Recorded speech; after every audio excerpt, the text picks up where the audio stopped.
Chapter 407. Today's third update. Fourth update in progress. You raised a good daughter. Dugu Zongheng is truly unfortunate. I raised a bunch of vile creatures like you. You deceived me, didn't you?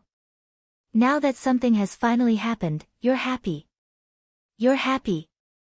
Dugu Zongheng jumped up. He was like a starving wild wolf that was frantically circling around in a cage. However, he couldn't find anything after circling around twice.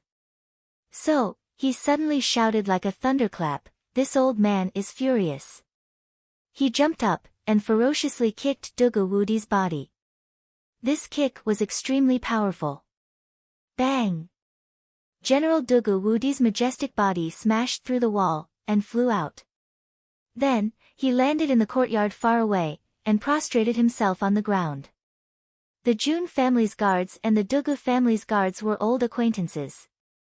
So, these two groups of people were on high alert at this moment.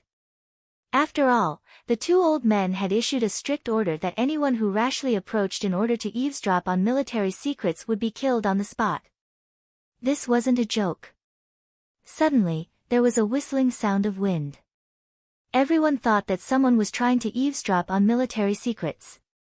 But, when they looked up, they saw General Dugu's exceptionally tall and sturdy body fall between the two groups of people with a thump sound. He cut an extremely sorry figure. This unforeseen event couldn't help but leave everyone's jaws wide open in surprise. Everyone still hadn't figured out what was going on when they suddenly heard the sound of wind. Dugu Wudi's mouth was crooked, and his eyes were slanted. He madly kicked General Dugu's body. It could be seen that he didn't show the slightest bit of mercy. He madly cursed as he kicked General Dugu, "Alfu *K your mother. Alfu *K your mother. Alfu *K your grandmother. Alfu *K your mother." Dugu Wudi appeared to be a seasoned veteran. He covered his face with one of his arms, while the other covered his crotch. His body was curled up into a ball, and he shouted, "Well done. Hit him fiercely. Don't hold back. The more you hit him, the better." "But, I'm so angry. I'm so angry. Fu *K. The two guards stood to one side in a daze. Their eyebrows were twitching crazily. They didn't know what was going on. What the hell is going on? When had they ever seen a general who could do whatever he wanted in the entire empire being beaten up like this? Not to mention the Jun family's guards, even the Dugu family's guards had never seen such a thing before. This was simply big news. It was too surprising. Just as the guards were poking their heads out to look around, their bellies full of gossip, they heard the sound of clothes flapping in the air. Jun Zhantian rushed over and suddenly shouted like a clap of thunder, "Why are you still crowding around? All of you, scram! Don't you know this is a military secret? Whoever pokes their head around and leaks the news, I'll exterminate their 9 generations." What? Another military secret? What was going on? Forget it, this is a secret between the higher-ups. Us small fries better not get involved. With a loud boom, the guards of the two families scattered like birds and beasts. Dugu Zongheng wasn't willing to stop. His fists were like heavy hammers, and his legs were like meteors. He was beating them to his heart's content, and his spittle was splattering everywhere. However, Dugu Wudi wasn't someone to be trifled with. Jun Zhantian narrowed his eyes as he watched the father and son fight. Both of them were shouting themselves hoarse and seemed to be very energetic. All right. I say, old Dugu, that's enough. You'll get sick if you continue to beat him. Besides, you can fuck his mother. That's perfectly justifiable. But, his grandmother, she's so old that she doesn't even look like a proper person. Moreover, you're overstepping your seniority.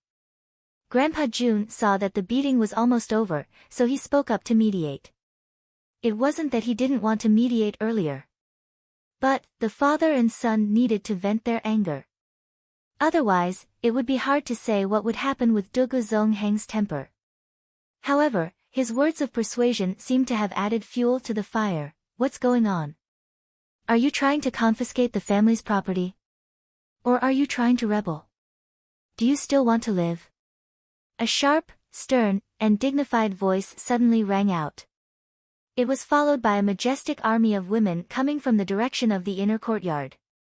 The leader of this army was the old lady. She had a stout look on her face, and her entire body was graceful and rich. She was Dugu Zongheng's wife.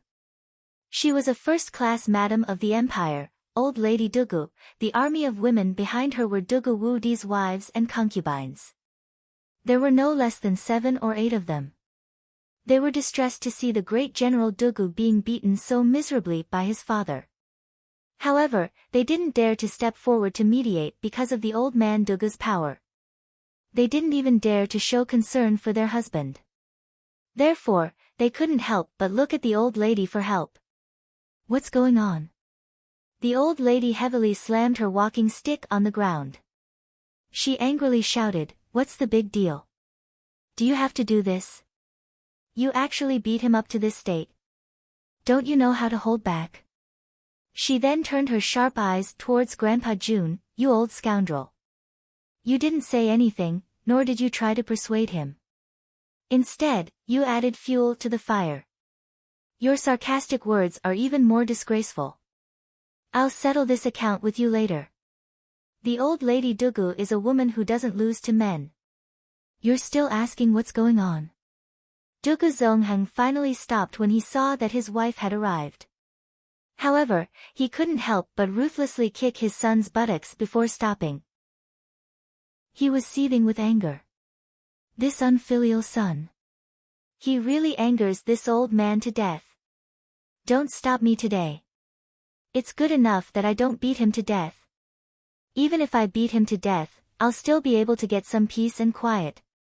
Even if I don't beat him to death, I'll at least break this kid's dog legs. That's how he deceives me. The other ladies saw that Grandpa June had finally stopped after being persuaded by the old lady. So, they immediately swarmed forward. Their eyes were brimming with tears like raindrops pear blossoms. They hurriedly helped Dugu Wudi up. The great General Dugu's face was swollen. His clothes were in tatters. He looked like a pig's head. Suddenly, a noble and graceful lady cried out in alarm. She was sent flying and fell heavily to the ground. She cried out in pain. She was almost unable to breathe. Tears flowed down her face. Her face was full of astonishment, grievance, and bewilderment. She was the great General Dugu's legal wife, Dugu Xiaoyi's mother, bastard. What's the matter with you? Have you lost your mind? The old lady Dugu hit Dugu Wudi's shoulder with her walking stick. She angrily said, "You took out your anger on your wife after being beaten by your father? Are you still a man?" Dugu Wudi crawled up. His anger soared to the heavens.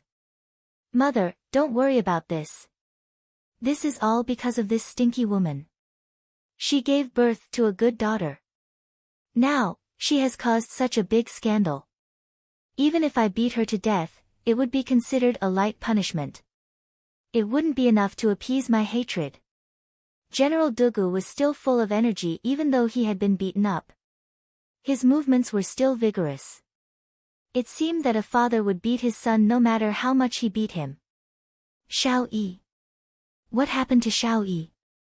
All the women suddenly became nervous. The Dugu family only had one daughter. So, everyone loved and cherished her like a precious pearl. So, they would naturally talk about Dugu Xiaoyi when they mentioned their daughter. General Dugu was suddenly surrounded by a group of women. "My lord, what happened to Xiaoyi? What happened?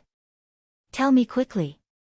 Lady Dugu didn't care about the pain in her body. She had thrown her previous grievances to the highest heavens. So, she hurriedly crawled up and asked. The old lady Dugu became even more nervous. "Xiao Yi. What happened to my obedient granddaughter?" Dugu Zongheng looked up to the sky and sighed. General Dugu's mouth was crooked. Then, both of them said in a sorrowful tone, "Alas! Misfortune befalls our family." Grandpa Jun touched his nose. Then, he moved forward and cupped his hands towards the old lady Dugu. Then, he laughed dryly and said, "I say, that in-law, hee, in-law, old Jun greets you." The old lady Dugu didn't even look at Grandpa Jun. So, when she heard the word in-law, she almost choked and coughed violently. "Jun Tian, you old bastard. You, what did that scum of a grandson of yours do to my precious granddaughter?" Old Madame Dugu was a shrewd old woman. When Jun Tian addressed her as Madam, she understood the meaning behind her words and immediately thought of this. The power of the words in-law was undoubtedly enormous. For a moment, 7 or 8 pairs of eyes of all the women present stared at Grandpa Jun's face like a dozen searchlights. Grandpa Jun's expression didn't change in the face of thousands of soldiers. He wasn't afraid of the Dugu father and son. But, he felt his scalp tingle when he saw this group of women. He secretly admired them in his heart. "I feel dizzy just looking at them. Dugu Wudi has to deal with every single one of them. His body is really good. He's almost as good as I was back then." Grandpa Jun coughed a few times before he finally said, "In-law, you must speak carefully. This time, my grandson didn't do anything to your granddaughter. Instead, it was your granddaughter who did something to my grandson. Xiao Yi was the one who lit the fire and cooked the rice. This is a serious matter. So, you must clearly understand what's going on before you speak." The old lady Dugu's body couldn't help but sway as she heard these words. The old lady had experienced many things in her life. Her face suddenly turned cold. "Bring me all the information about the Southern Heaven City." Madame Dugu cautiously looked at her mother-in-law and said in a low voice, "I've read every single letter from the Southern Heaven City. But, not a single word mentioned Xiao Yi." These words were reasonable. The Dugu family's 3 youngsters must have found out about this incident in the Southern Heaven City. But, they wouldn't have dared to reveal this matter to their family even if they had the courage to do so. After all, everyone wanted to drag this matter out. So, who would dare to take the initiative to poke this hornet's nest? Only report the good news, and not the bad news. Those brothers are planning to slip away as soon as they return to Tianxiang. Or, I'll go to the border and hide as far as I can. This matter has nothing to do with me. At least, it's not directly related to me." Old man Dugu flew into a rage. "Good. It turns out that your entire family knows that that damned girl has gone to the Southern Heaven City. But, you've kept it from me. It turns out that this old man is an outsider. You're a family. You. Good. Bush *T outsider. Take back your complaints. Wait until there's no one around before you vent your tantrum. Who else would I hide it from if not you?" The old lady Dugu bluntly retorted, "Hurry up and tell me everything. I want to know how I've become old man Jun's in-law." Chapter 408. Today's explosive 4th chapter has been delivered. 4,000 characters. Both father and son turned their heads away when they heard the old lady's question. In fact, neither of them dared to answer her. "Speak," the old lady pointed her walking stick at Dugu Wudi. Dugu Wudi hadn't even had the time to speak. He was trembling with anger as he thought about that matter. He took a few deep breaths, and suppressed the anger in his heart. Then, he started to speak. He hadn't even finished speaking when he said, "That sly girl was bewitched. She asked for 100 kilograms of aphrodisiac from the guards, and used it on Jun Moxie." The old lady had already guessed what was going to happen. So, her body swayed, and her walking stick fell from her hand with a bang. Her body was on the verge of collapsing. Dugu Wudi and his wives hastily rushed forward to hug her, and repeatedly called out to her. "What a sin!" The old lady finally recovered. Tears streamed down her face as soon as she opened her mouth. She didn't doubt the authenticity of this matter. After all, Dugu Xiaoyi's temperament and her feelings for Jun's son Xiao made this matter entirely possible. Taking 10,000 steps back, with Jun Zhantian's status, there was no way he would lie about such a matter. Moreover, the army was about to return. Even if Jun Zhantian were to disregard his old face and lie, how long could such an undeniable lie last? Wouldn't he be the laughingstock of the world? Besides, Dugu Xiaoyi had always had a good impression of that debauchee of the Jun family. And, this wasn't a secret in the Dugu family. However, the most important issue wasn't over yet. So, General Dugu braced himself and finished the second half of his story. In fact, there wasn't much to say about the details after that. But, the most important thing was that Guan Qinghan was involved in this matter. The complexions of all the women became heavy for a moment. What do you plan to do? The old lady's face sank as she looked at Dugu Zongheng and Dugu Wudi. What else can I do? In any case, I will never agree to this. Jun Moxie was a hedonistic playboy by nature. He was unbearably stubborn and mischievous. Normally, he would engage in fights with chickens and dogs. He did not attend to his proper duties. He was a true prodigal. How could Xiao Yi marry this fellow? If I were to marry him, wouldn't I be wronged for the rest of my life? Dugu Wudi said angrily. When that brat comes back, I will castrate him. Let's do it. Bullshit. Now that something like this has happened, how can Xiaoyi marry someone else? The old lady Dugu was angry and gloomy at the same time. You actually want to castrate him? You bastard. How can you be so shameless? How dare you have such a thought? Humph. General Dugu really knows how to talk. Castrate? Hee, invincible Dugu, I'll give you that right, but do you dare?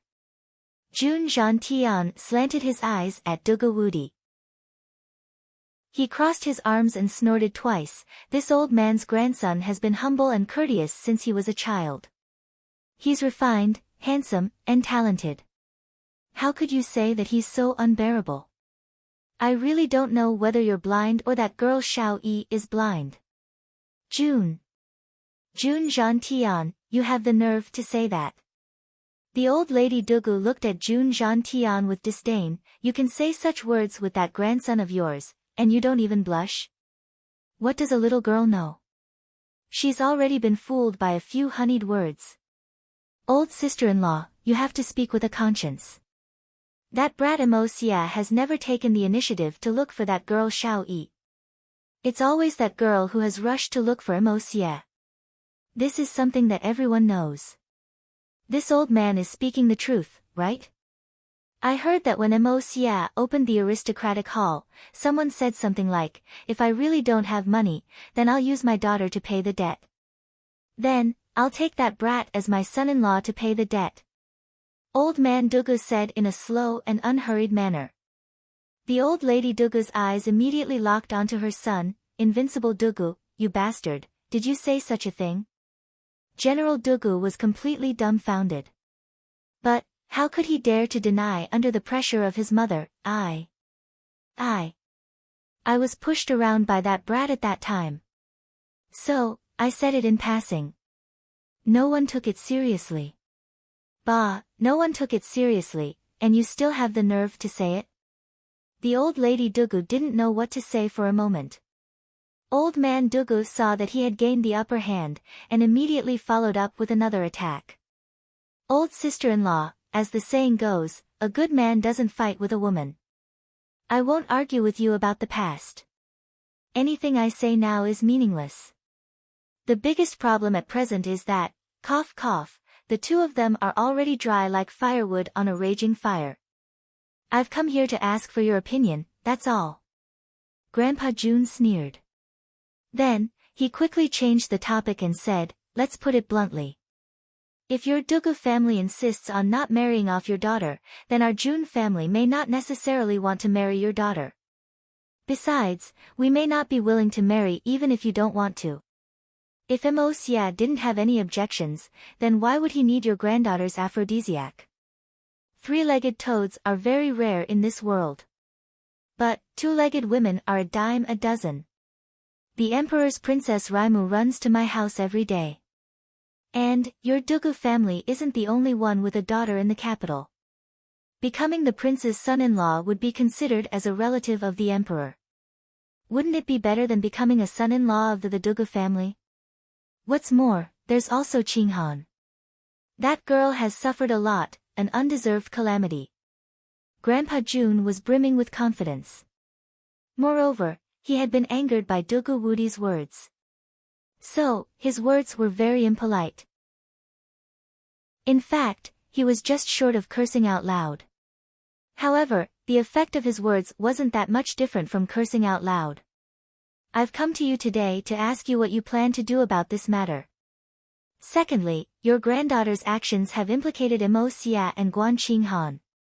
Qinghan's engagement with our Jun family has been annulled. She has even become Wu Yi's adopted daughter. But, only a few people know about this matter. So, she is still the Jun family's eldest granddaughter-in-law in the eyes of outsiders. At least, it's only in name. So, we can't hide this matter any longer. So, we must find a way to solve it. Moreover, this matter involves Uncle Yi and sister-in-law. This is a huge scandal. Even if the Dugu family doesn't want to marry off your daughter, you must give me an explanation for this matter. Ah. Thirdly, if the Dugu family wishes to stay out of this matter, then that's not a problem. However, as the saying goes, money makes the world go round. As long as you use a large amount of money, I believe that this matter can be settled. So, you must quickly hand over those 90 million taels of silver to me. This matter cannot be delayed any further. Grandpa Jun spoke hurriedly and quickly, enunciating each and every word clearly, leaving the men and women of the Dugu family dumbfounded. Jun Zhantian's words may have been unpleasant to hear, but they had hit the nail on the head. Everyone had been concerned about Dugu Xiaoyi. But, they had neglected the relationship between Jun Moxie and Guan Qinghan.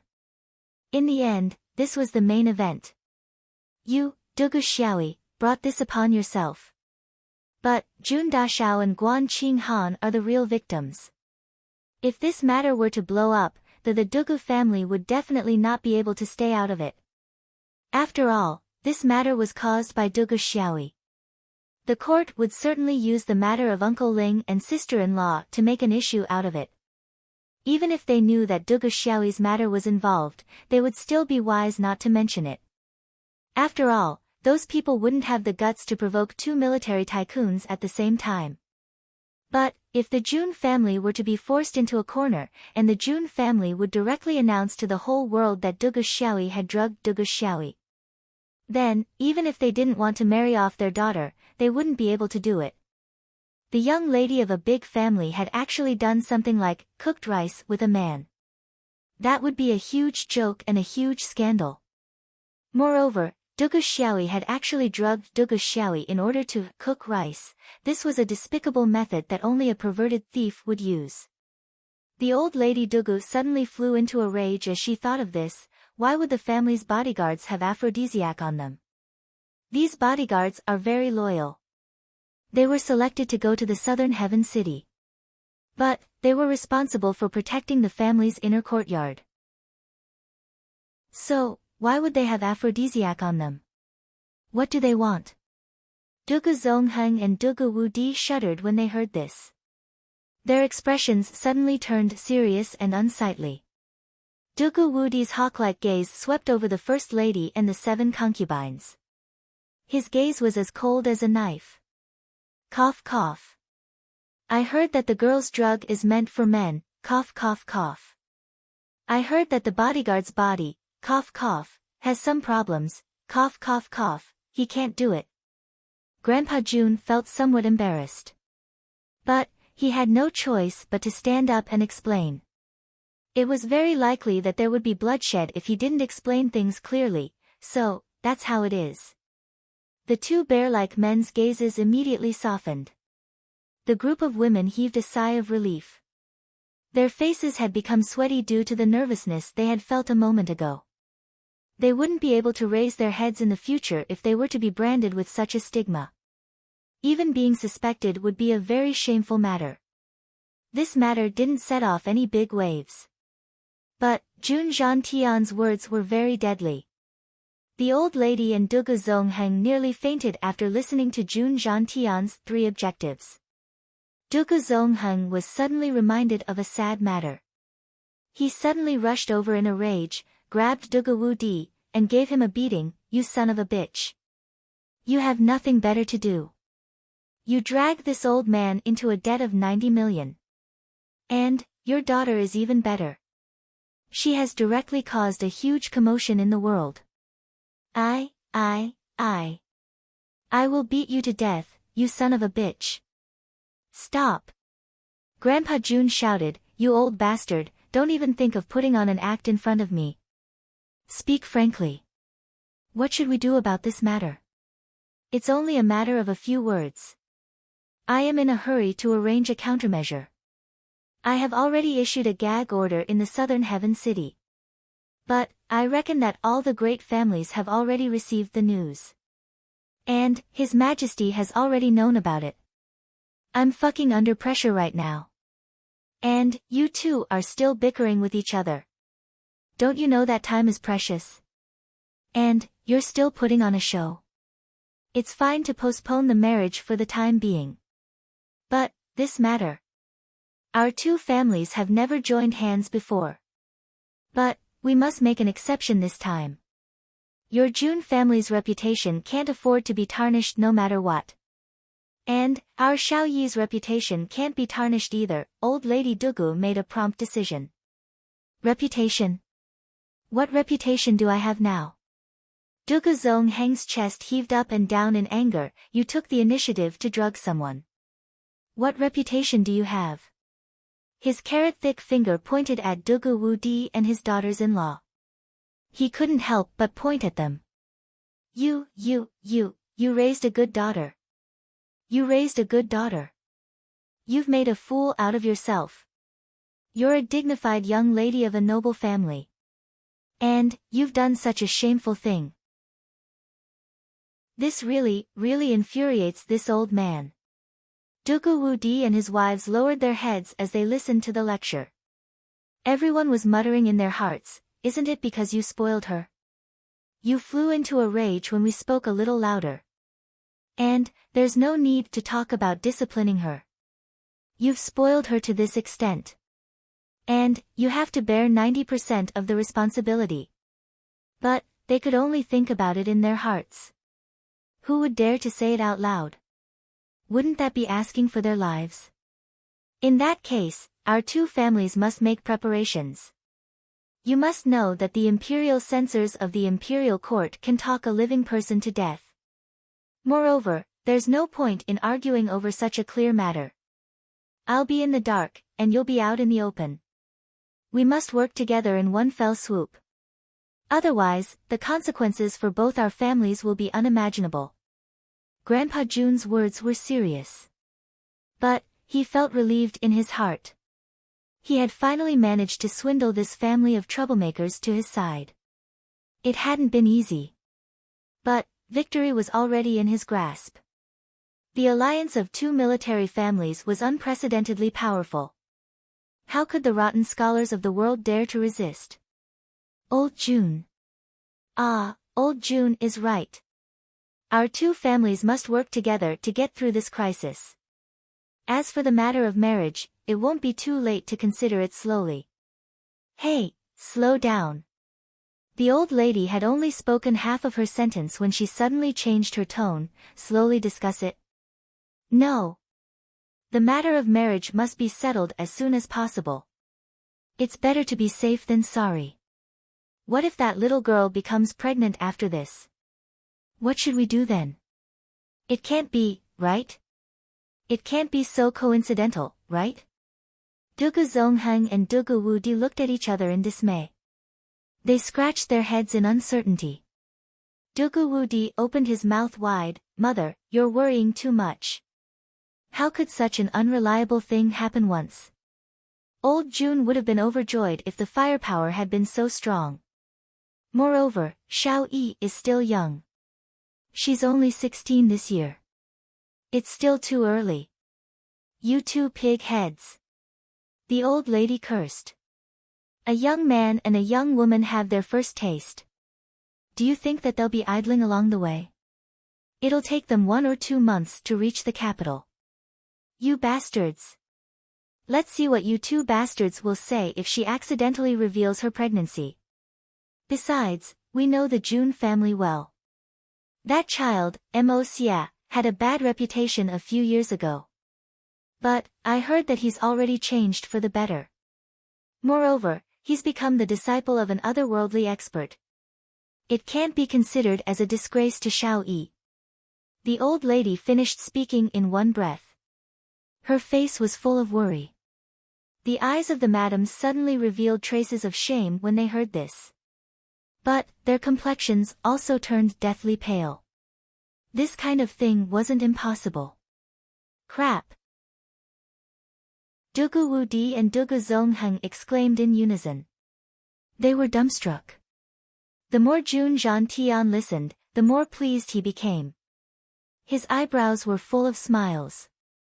Humph, if that's the case, then this matter isn't entirely a bad thing. Chapter 409. There was an inconspicuous small town on the official road from Tiannan to Tianxiang. It was called Ivory Town. There were only a few hundred households in the entire Ivory Town.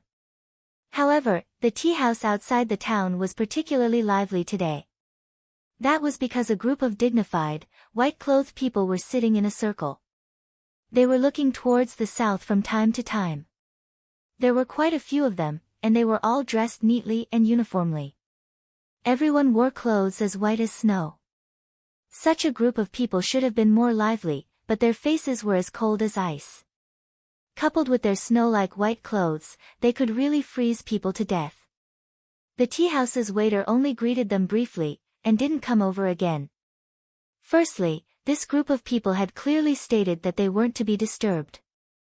Secondly, these people seemed to be exhaling a cold aura, and no one would dare to provoke them. This group of people was naturally the Silver Blizzard cities Shenxian and Tianxian. The 7 swords and the 6 elders, Shao Han, Mu Shuetong, Han Yanmeng and Shao Fengwu, and a total of 17 people. The Silver Blizzard city's trip to Tiannan could be said to be extremely depressing. The Jun family and Jun Wui had been plotted against, and there was no chance of survival. But in the end, the situation had turned into a blessing. Even the Silver Blizzard city didn't dare to act rashly.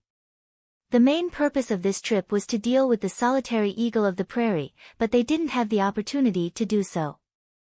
Finally, an extremely mysterious black-robed man appeared out of nowhere. His strength was so strong that even the 6 elders and the 7 swords were terrified. They were afraid that the mysterious man would cause trouble for the Jun family. So, they didn't even wait for the matter to finish before they left. They were preparing to pass through Tianxiang, and then set off from the aristocratic hall to return to the Silver Blizzard city. Everything that had happened here had already been reported back to the Silver Blizzard city through an eagle.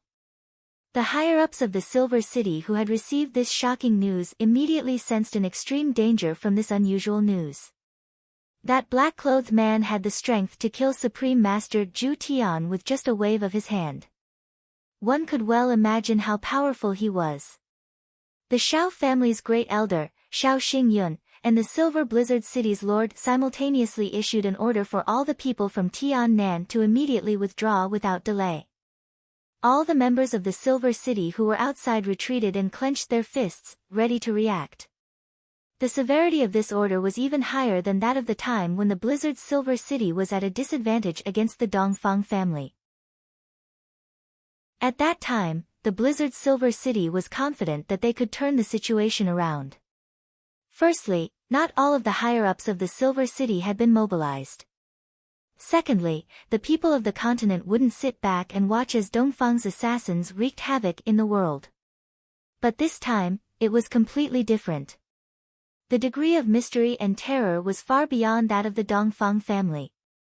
Moreover, he wouldn't oppose the whole world. If he really wanted to deal with the Silver Blizzard City, he believed that the other countries, families, and forces would only watch from the sidelines. No one would help the Silver Blizzard City like last time. Therefore, this order could be said to be extremely urgent. From this order, it could be seen that the Silver City's higher-ups were shocked, nervous, and even panicked.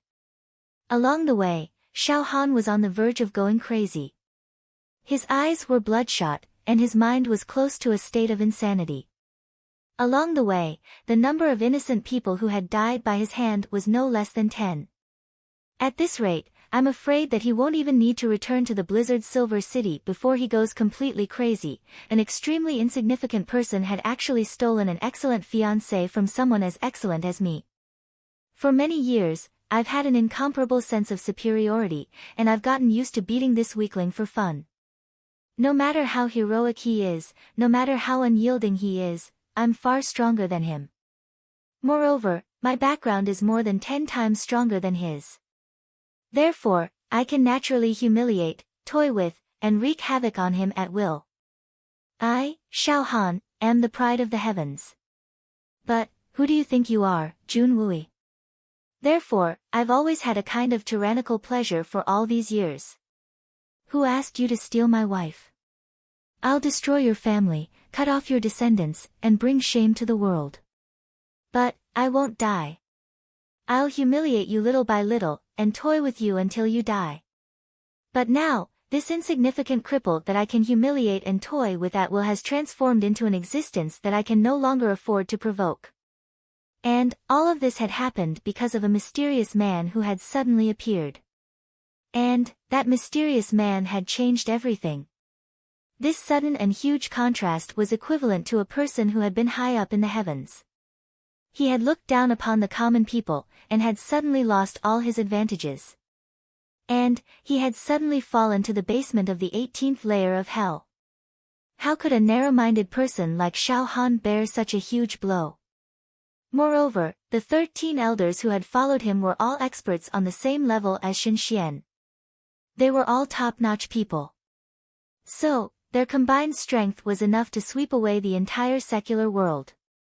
But, such a tyrannical force hadn't dared to stand up for him in the face of this mysterious man's deterrence. In fact, they hadn't even dared to think of doing so. Therefore, he had gone crazy. In fact, it could be said that he had completely collapsed. In fact, he didn't have any other thoughts besides insanity. Xiao Buyu, the leader of the Silver Blizzard City, had no choice but to postpone the journey because of Xiao Han's collapse and insanity. This matter had made the second master of the Xiao family, who had always been able to summon the wind and summon the rain, lose face. In fact, he hadn't even lost face like this when he had faced the old lady of Dongfang, who was much stronger than his brother. Moreover, he knew what Xiao Han was thinking and hoping for. But, he hadn't dared to make his grandson's wishes come true. Therefore, he felt even more guilty towards Xiao Han. In fact, he would have been too ashamed to show his face if he had allowed his grandson to go crazy. Therefore, the group stopped to rest. What does Jun Wui count for? He's just a good-for-nothing who borrowed the strength of an outsider. How can he compete with me? I'm nobler than him. I'm better than him. I should have trampled on him all my life. I should have trampled on him as I pleased. I should have toyed with him. He's an insignificant cripple. And, he will always be. Xiao Han had gone crazy, and was shouting incessantly. He didn't have the demeanor of a powerful Tian Xian expert anymore. Nobody responded to him. That was because everyone knew that he was talking nonsense. What does Jun Wui count for? He's a dignified blood general. He's unhindered on the battlefield, and has never tasted defeat. He has such outstanding achievements at such a young age. Who knows how much glory he would have had if the elders of the Xiao family hadn't intervened. But, Jun Wui has been crippled for 10 years, but he hasn't become a cripple. His cultivation has reached the middle level of Tian Xian. What kind of unswerving determination and willpower is that? And, who do you think you are, Xiao Han? The Silver Blizzard City and the Shao family have provided you with the best techniques, the best training environment, and countless rare medicines. But, you're only at the primary level of Tian Xian. And, you still have the nerve to say that I'm a nobody? I've decided to have a decisive battle with Jun Wui. I'm a man who's been robbed of his wife. Xiao Han realized that his words had no basis to back them up. So, it was difficult for him to say them again. His eyes reddened, and his body trembled as he looked straight at Xiao Buyu.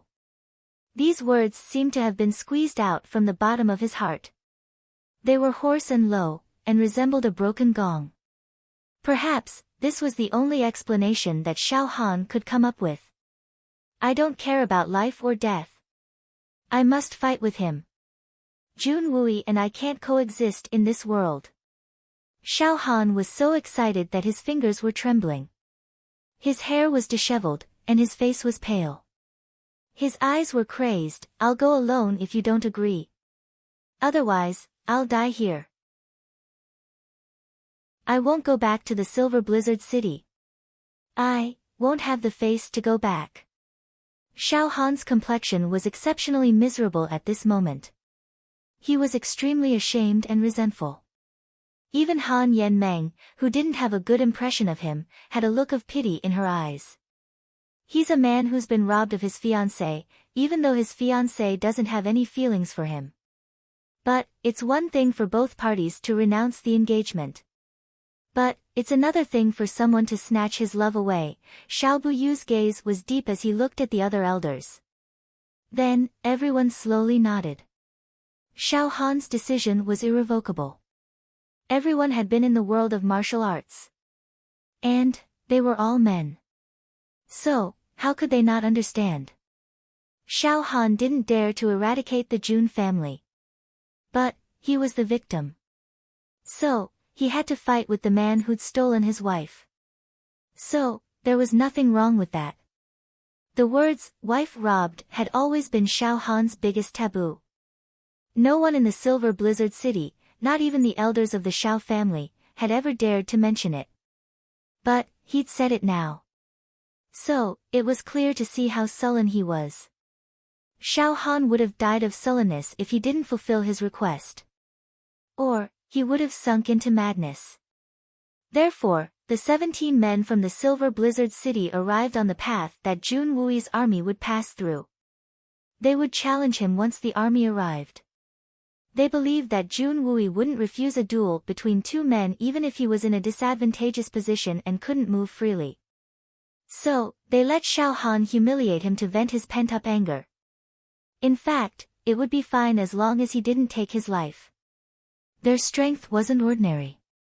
So, they moved very quickly. They had been waiting for 4 days now. But, Jun Wui's army still hadn't arrived. However, the most unfortunate thing was that they didn't meet Jun Wui. Instead, they met someone else. The sun was setting. Another day was about to pass. The people from the Silver Blizzard City were getting ready for dinner. This small tea house had been transformed into a restaurant ever since they'd arrived. The Silver Blizzard City's leaders looked cold and indifferent. But, they were rich and overbearing.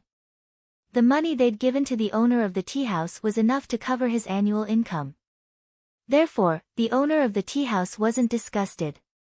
On the contrary, he was very happy. In fact, he was thankful that the god of wealth had descended upon him. Moreover, the people from the Silver Blizzard City had instructed him not to be disturbed. So, the owner of the tea house was even happier. Just then, the sound of hooves could be heard coming from the direction of Tiannan. Then, 2 horses galloped over at a moderate pace. 2 women. The following words were free of charge. The book comments section is in a mess. I've also taken a look. I'm somewhat speechless about the rumor of manipulating the votes. I was once a reader. I understand what you're feeling. Because, I've experienced it too. I understand, but that doesn't mean that I accept it. Let me say this. If it were a normal month, it might be disturbing. But, this is September. It'll be October 1st in a dozen days. According to Chidian's tradition, there'll be a doubling of the monthly votes on October 1st every year. And, this doubling will start on the last 2 days of September. For example, this year's doubling of the monthly votes on May 1st will start on April 29th. Everyone knows about this. Now, I'm spending a lot of money to manipulate the votes. So, I'll become a joke when I'm defeated by 2 votes on the last 2 days?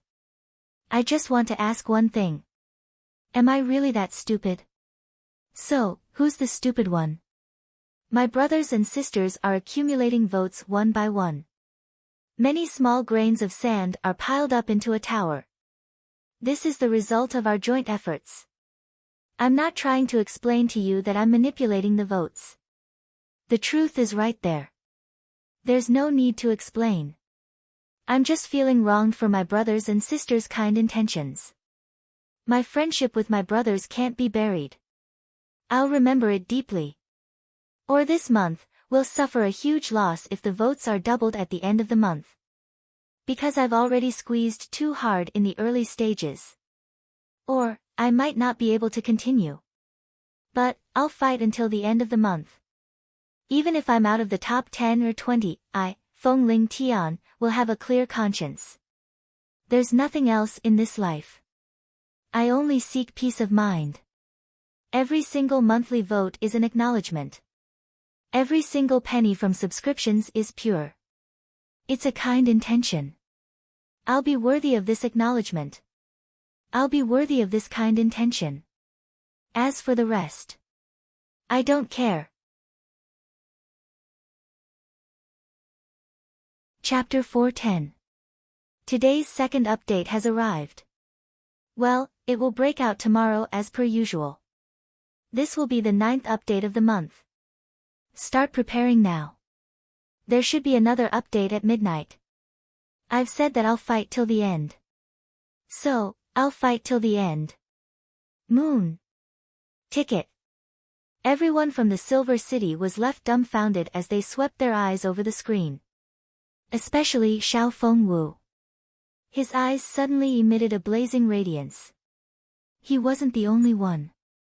Even the 6 elders and the 7 swords of the Silver City couldn't help but have a look of amazement in their eyes.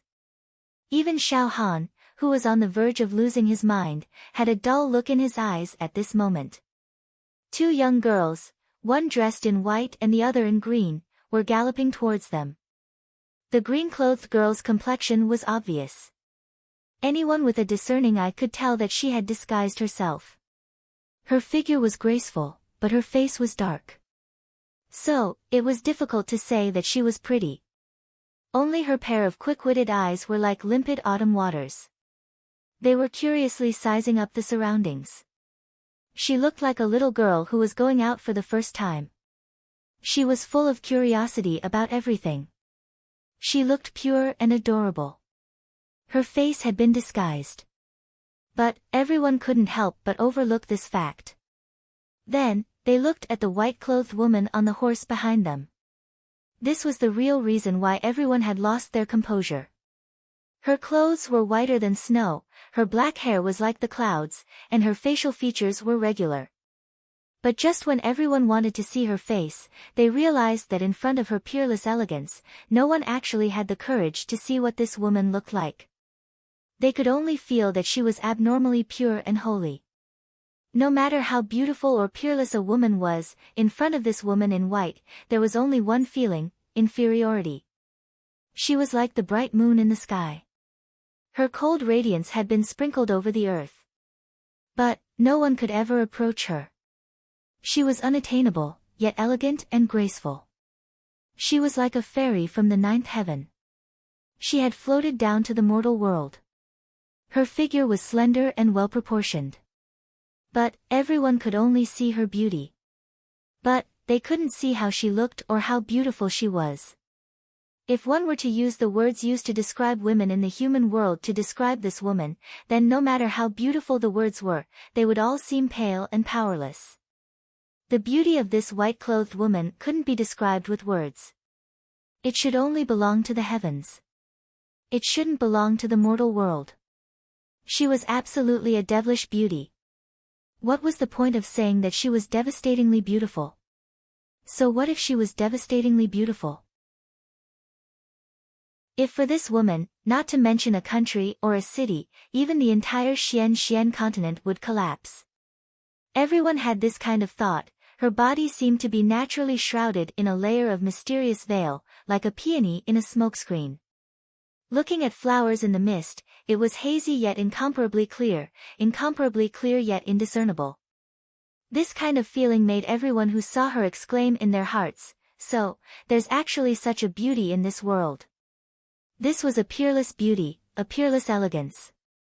From the moment she suddenly appeared on the road, the setting sun in the west seemed to have stopped its footsteps, just for this rare white-clothed woman, emitting thousands of rays of multicolored light. Just as she flipped off the horse and stood gracefully on the ground, the rays of light behind her suddenly dimmed, and the ground beneath her feet seemed to have suddenly been dyed with an unparalleled immortal chi, glistening brightly. At this moment, no one from the Silver City realized that the white-clothed woman and the green-clothed woman had a strange look in their eyes when they saw the people from the Silver City. But, they returned to normal in the next instant. "Elder sister, we've been hurrying all this time, and we're really tired. Why don't we rest here for a while, and have a cup of tea before we continue on our journey?" The green-clothed woman's voice was like an oriole's, crisp and melodious. "Younger sister's words are reasonable. Haste makes waste. Let's rest for a while before we continue on our journey. In any case, they are still behind us." The white-clothed woman seemed to smile, and the people from the Silver City suddenly felt as if 100 flowers were blooming in front of them. No, even if 100 flowers were really blooming, it wouldn't be able to resist the beauty of this smile. It's just that there are already so many people here. I don't know if the owner can add 2 more seats. Moreover, this is the countryside. How can we get good tea leaves? The white-clothed woman frowned slightly, as if she was somewhat worried. Ladies, please take a seat here. Cough. It's fine to stand here for a while. There's snow tea from the Han family here. It's also of the highest quality. Although it might not be able to catch your eye, this place is remote, so please bear with it. Xiao Fengwu had been infatuated with the white-clothed girl the moment he had laid his eyes on her. So, he hastily stood up with a fervent look on his face. He eagerly offered her the Silver Blizzard City's unique top-grade tea, snow tea. Then, he politely brushed the chair with his sleeves. He didn't forget to impatiently say to Han Yenmeng, "Sister, your back must be tired after sitting for so long, right? Come, let's stand for a while and rest our backs." Han Yenmeng immediately pouted, her face full of displeasure. What did this senior brother of mine just say? The snow tea of the Silver City is one of the few heavenly tea leaves in the world. If this tea is not pleasing to my eyes, then I really don't know what other tea would be pleasing to my eyes. His words are so incoherent. Where is the demeanor of an outstanding youth of the Silver City? How could I be in the same generation as such a person? In fact, Xiao Fengwu should have called her a martial aunt if they were to strictly judge seniority. However, the elders of the Silver City had said that she was too young. And they had forcibly put her down by a generation. Wouldn't I have to call my sister martial aunt if I were to calculate this in reverse? This is the truth. Han Yenmeng had vaguely come to realize that this seniority hadn't been randomly assigned. Instead, it had been deliberately arranged by someone.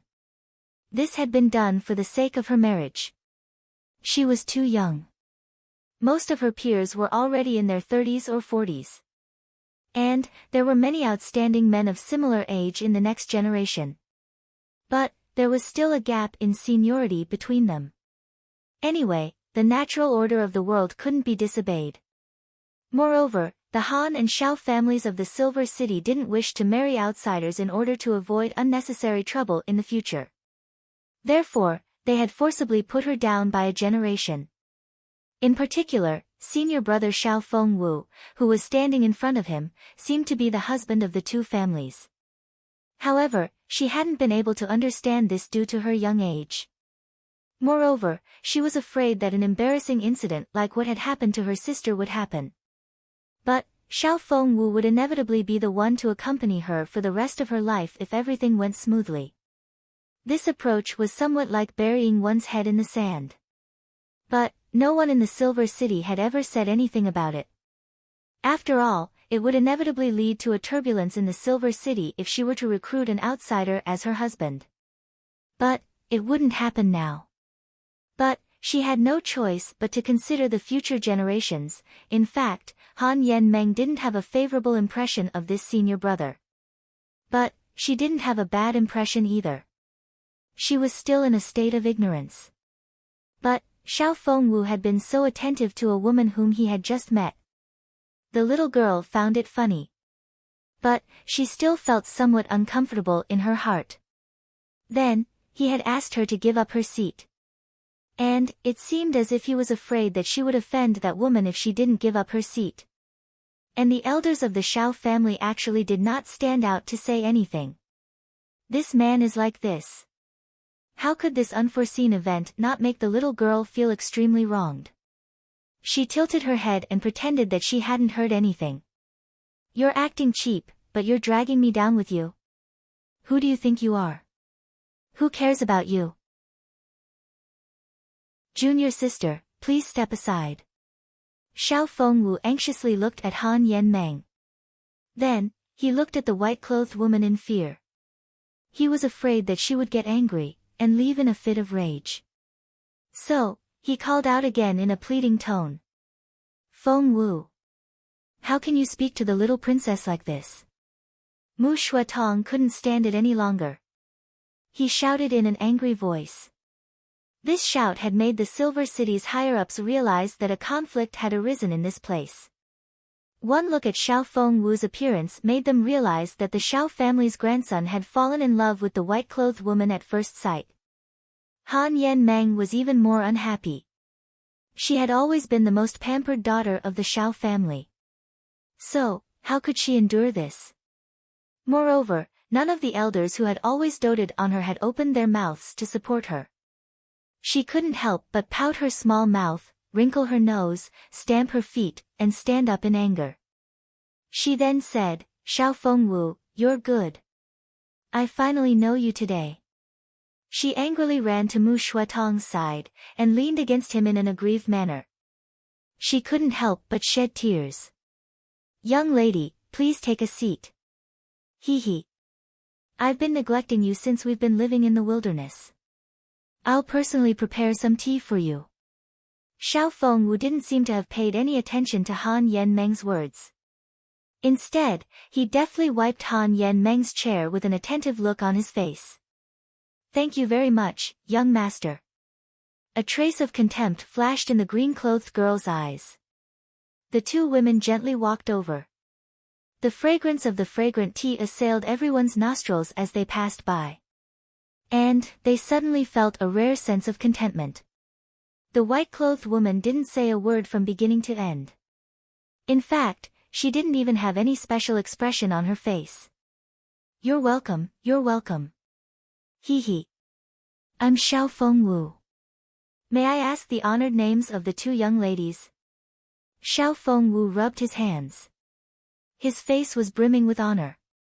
The green-clothed girl rolled her eyes and said, My elder sister's surname is Mei.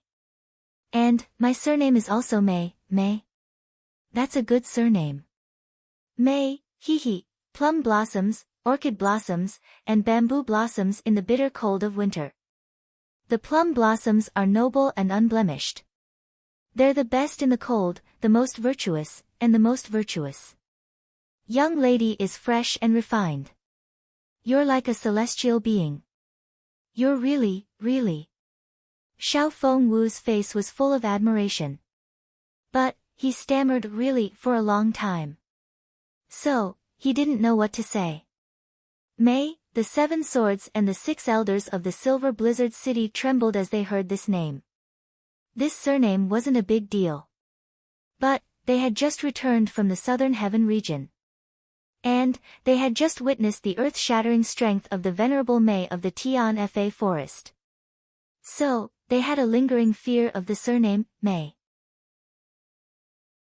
May I ask the young lady where you've come from? I've traveled the world for decades. And, I've met many people. But, I've rarely seen such an outstanding talent like the young lady. Perhaps the young lady is the descendant of an old friend of mine. Hee hee.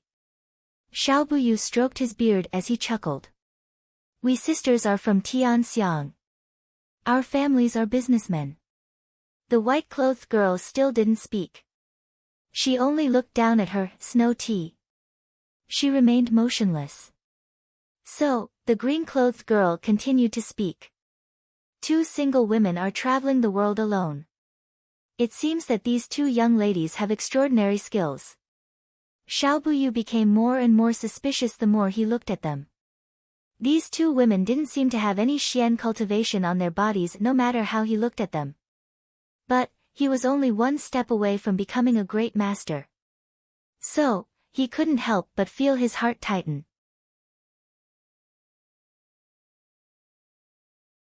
Chapter 411. The 9th outbreak of this month. The first one has arrived. I can't stand it anymore. I'm exhausted. I'm going to sleep. The 3rd one will arrive in the evening. We don't travel alone in the world. We have guards. Hee hee, but they don't usually appear in front of people, The green-clothed girl seemed to have blurted out this sentence. She covered her mouth before she could finish speaking. Her round eyes seemed to have turned in panic. She let out a hollow laugh. It seemed that she was terrified. Xiao Buyu's heart calmed down. It seemed that his previous feeling had been an illusion. He had been overly apprehensive lately. Moreover, these 2 women didn't have the slightest xian qi fluctuation. So, it seemed that these 2 women weren't important people. So, it didn't matter as long as they weren't from the southern heaven city. He had been scared a moment ago. After all, this white-clothed girl had some sort of relationship with Venerable Mei. That would have been a disaster for him. But, it seemed that this wasn't the case now. That's easy to handle since it's not the case. Feng Wu has a very good impression of this girl. I've never heard of any family in the secular world that could resist the temptation of the Silver Blizzard City. It's normal for a man to have 3 or 4 wives. So, it wouldn't be a big deal even if Feng Wu were to marry 1 more. It would be fine as long as the little princess is the legal wife. Xiao Buyu gave Xiao Han a meaningful look as he thought of this. Xiao Han still looked somewhat deranged. His mind had calmed down, and he was waiting to fight with Jun Wui. However, he still hadn't recovered from the exhaustion of the last few days. Xiao Han should be able to act like a madman in this state. Then, I'll be able to turn things around in case it doesn't work. No matter what, Xiao Feng Wu was still his own great-grandson. This girl is outstanding. She's an outstanding beauty. So, it doesn't matter even if her family background is a little inferior. So, it's not a big deal. His judgment was very accurate. This white-clothed woman had absolutely no relationship with the Venerable Mei in his heart. This was absolutely true. However, he had never thought that. Feng Wu, have you taken a fancy to this white-clothed girl? Xiao Han understood tacitly and raised his head to look at his nephew. He deliberately acted as if he was about to go crazy again. Ah. Xiao Feng Wu was at a loss. He stealthily glanced at the white-clothed woman, and stammered, Uncle. Uncle. I'm only asking you, am I right or not? Do you think this girl is very beautiful? You want to marry me? Xiao Han looked like he was drunk. He slammed the table and glared at him. The meaning was clear. If you like her, Uncle will help you be the bad guy. The green-clothed girl rolled her eyes. Marry my boss. You guys are really something. Yes, but... Xiao Feng Wu was indeed a bit bossy and domineering, but he was still young after all. He was still a bit embarrassed after hearing such things. His face was still lacking in training. That's enough. Uncle, I will help you. Xiao Han turned to the woman in white and said in a condescending tone, "Dare I ask this young lady, have you ever heard of my Silver Blizzard City? If the heavens wanted to destroy someone, they would first make him crazy. But what if that person was pretending to be crazy? If the heavens wanted to destroy someone, then they could do it. But what if that person was pretending to be crazy?" Mu Shuetong's gaze was fixed on the white-clothed woman while Xiao Han was acting like a madman and saying these words. The so-called love of beauty was something that everyone had. Mu Shuetong didn't have any improper thoughts because of this, but he still wanted to protect her. He didn't want such a beautiful woman to be defiled by the Xiao family's uncle and nephew. However, he couldn't stand up for that girl. Moreover, any discerning person could see that Xiao Buyu was the mastermind behind all of this. So, what would be the point of standing up for her if she stood up for him? However, he found it strange that he couldn't see the woman's face clearly even with his cultivation at such a short distance. However, this woman gave off a very realistic feeling. She wasn't wearing any disguise, nor was she wearing a veil. She was barefaced, but no one could see her face clearly. What's going on? What does this feeling mean? Moreover, Mu Shuetong was most puzzled by the conversation between Xiao Han and Xiao Fengwu. And, he was afraid that anyone would have been able to hear the vulgar undertones in their conversation. Especially when they were talking about the white-clothed woman. It was believed that any other woman would have been so embarrassed that she wouldn't have been able to show her face. However, this woman's expression hadn't changed from beginning to end. In fact, it seemed as if she hadn't heard anything. She was still holding her cup of snow tea, and was carefully savoring it. In fact, it seemed as if she only had eyes for that exceptional fragrant tea. Even if it was a simple and crude teacup in the countryside, in her hands, it was like holding the golden tripod of the imperial palace. She didn't even bat an eyelid when Xiao Han asked her a question. It seemed as if she hadn't heard him at all. It seemed as if the words Silver Blizzard City were nothing in her eyes. In fact, they didn't even have any meaning. Silver Blizzard City. What kind of place is that? The green-clothed girl smiled tenderly. She then tilted her head in a cute manner. It seemed as if she was thinking about it carefully. Then, she revealed an apologetic and sincere expression as she said, "I'm really sorry. I've never been to that place. I've never even heard of it. Is it very famous?" Xiao Han paused for a moment. He knew that these two people would look at him with admiration as soon as he mentioned the Silver Blizzard City. Then, he would ask them a few questions, and he would be able to easily find out the ins and outs of the matter. Then, he would directly propose a marriage. And, he believed that nobody would dare to refuse a marriage proposal from the Silver Blizzard City. However, the reality was very different from what he had imagined. The opposite party hadn't even heard of the Silver Blizzard City. This made Xiao Han and Xiao Fengwu, who had been accumulating their strength for a long time, feel as if they had punched into cotton. Not only were they unable to exert their strength, but they had even twisted their wrists. It would have been fine if he didn't know, but the other party didn't know, and had a sincere look on his face as if he had done something wrong. This made Xiao Han, who wanted to use this as a pretext to make a fuss, at a loss of what to do. Of course, if Xiao Han knew who the two women he was forcing to marry were, he probably wouldn't even be able to wait until Jun Wui arrived. The Silver Blizzard City is our hometown. The two young ladies are not Xian experts. Moreover, they don't know any Xian experts. So, they haven't come into contact with this level. Xiao Fengwu hastily smiled. But, there was a hint of arrogance in his tone, but, I believe that there are no Xian cultivators in the continent who haven't heard of the Silver Blizzard City. The Silver Blizzard City is the pinnacle of the Xian continent. It's so powerful. The green-clothed girl exclaimed.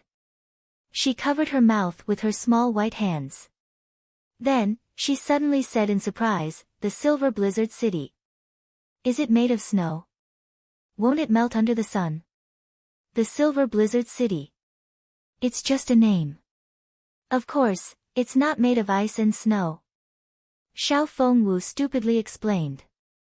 "But, why haven't we heard of such a famous place?" The green-clothed girl looked at him suspiciously. Then, she suddenly realized, "Oh, I remember now. The Silver Blizzard City." Xiao Han and his nephew let out a long sigh. "You finally remembered. Then, it'll be easy to talk about it in the future." "That's right. You should have heard of the Silver Blizzard City even if you don't have Xian Qi." The green-clothed girl looked at the white-clothed girl and said, "Elder sister, when we were playing in the slums during the New Year, didn't they make a big pile of snow?" "Elder sister, you made them build a wall and build a castle, didn't you? At that time, you personally gave it a name. You said that this place should be called the Silver Blizzard City. Let it stay outside during the cold winter months. If it's inconvenient for us to travel, we can go in and relieve ourselves. Isn't that right?" The white-clothed girl smiled and slowly nodded. This was her first action. The green-clothed girl suddenly jumped up in excitement. Then, she arrogantly looked at Xiao Han and Xiao Fengwu. "Humph. I was wondering where this place was. It turns out to be our countryside's latrine. Your names were given to you by my elder sister. What's there to be proud of? Huh? You're dressed so well. Don't tell me you've made a fortune. If you've made a fortune, why do you still want to live in a latrine? It's probably because you've just made a fortune. So, you haven't built a new house yet. I think there's a word for this. What's it called?" "Oh, that's right. It's called nouveau riche." The corners of Xiao Han's mouth twitched. It seemed as if he was about to fly into a rage. On the other side, Xiao Fengwu was dumbstruck. The young master of the Silver Blizzard City couldn't react. He kept thinking, is there really such a coincidence in this world? Impudent slut. You're full of nonsense. Xiao Han angrily shouted. He stood up, and the imposing aura of a Tian Xian expert swept out. He had been mad and irritable all this way. So, it was as if oil had been poured on a fire when he heard these words. How could he care about these two weak women in front of him?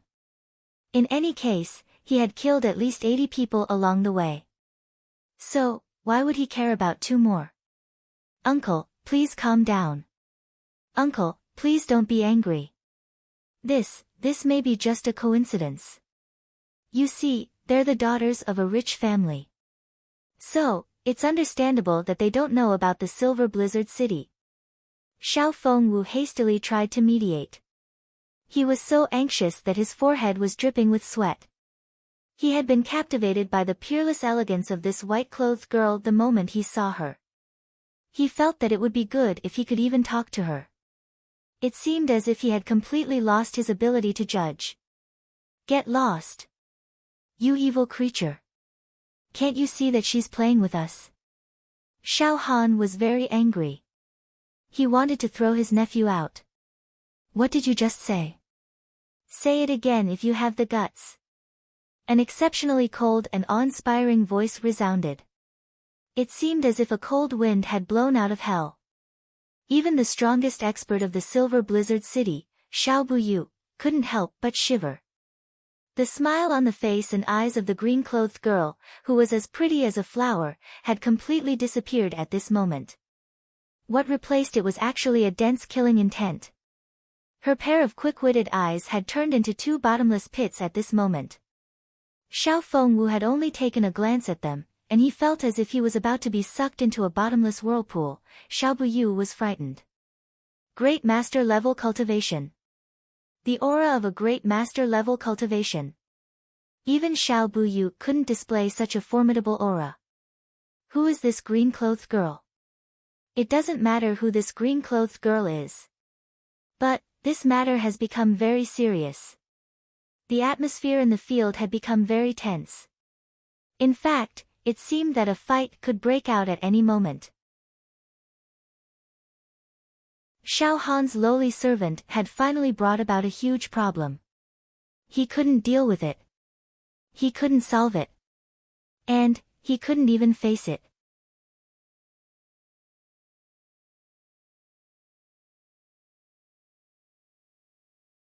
He had actually plotted to instruct his own grandson to take Snake King's elder sister home as his wife, or even as a concubine.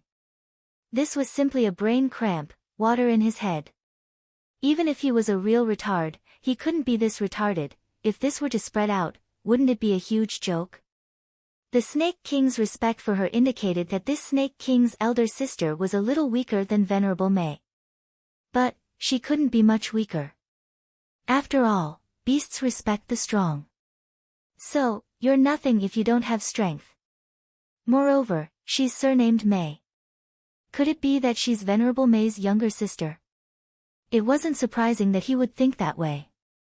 After all, the Venerable Mei had always been a man in the eyes of the world. Moreover, he was an old man. But the white-clothed girl in front of him wasn't only a peerless beauty of peerless elegance. Moreover, she was very young and beautiful. Xiao Buyu didn't even glance at the approaching Jun Wui's army. In fact, he wasn't even in the mood to pay attention to them. In fact, he didn't even hear them. In fact, he had turned a deaf ear to them. He was dumbfounded. Oh my God! What have I done? I had just instructed my grandson to take liberties with Venerable Mei's younger sister, and he had even called the Snake King a lowly servant. Xiao Buyu was on the verge of collapsing. Mother Fu **Cur. I can't be this unlucky, can I? Why did I listen to that bastard Xiao Han's nonsense? Isn't it the same as courting death to go along with him?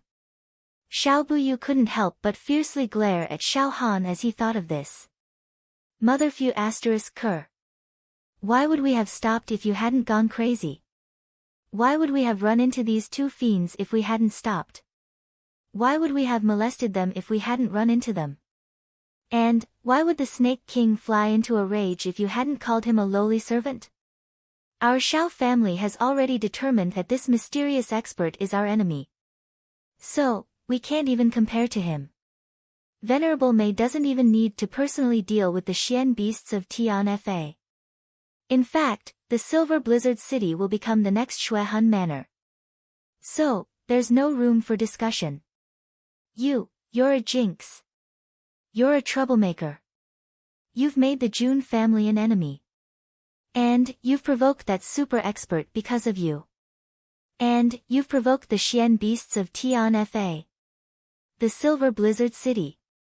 You have the guts to take liberties with my elder sister. And you even scolded me. Humph. You're very bold. You're worthy of being called a disciple of a famous family.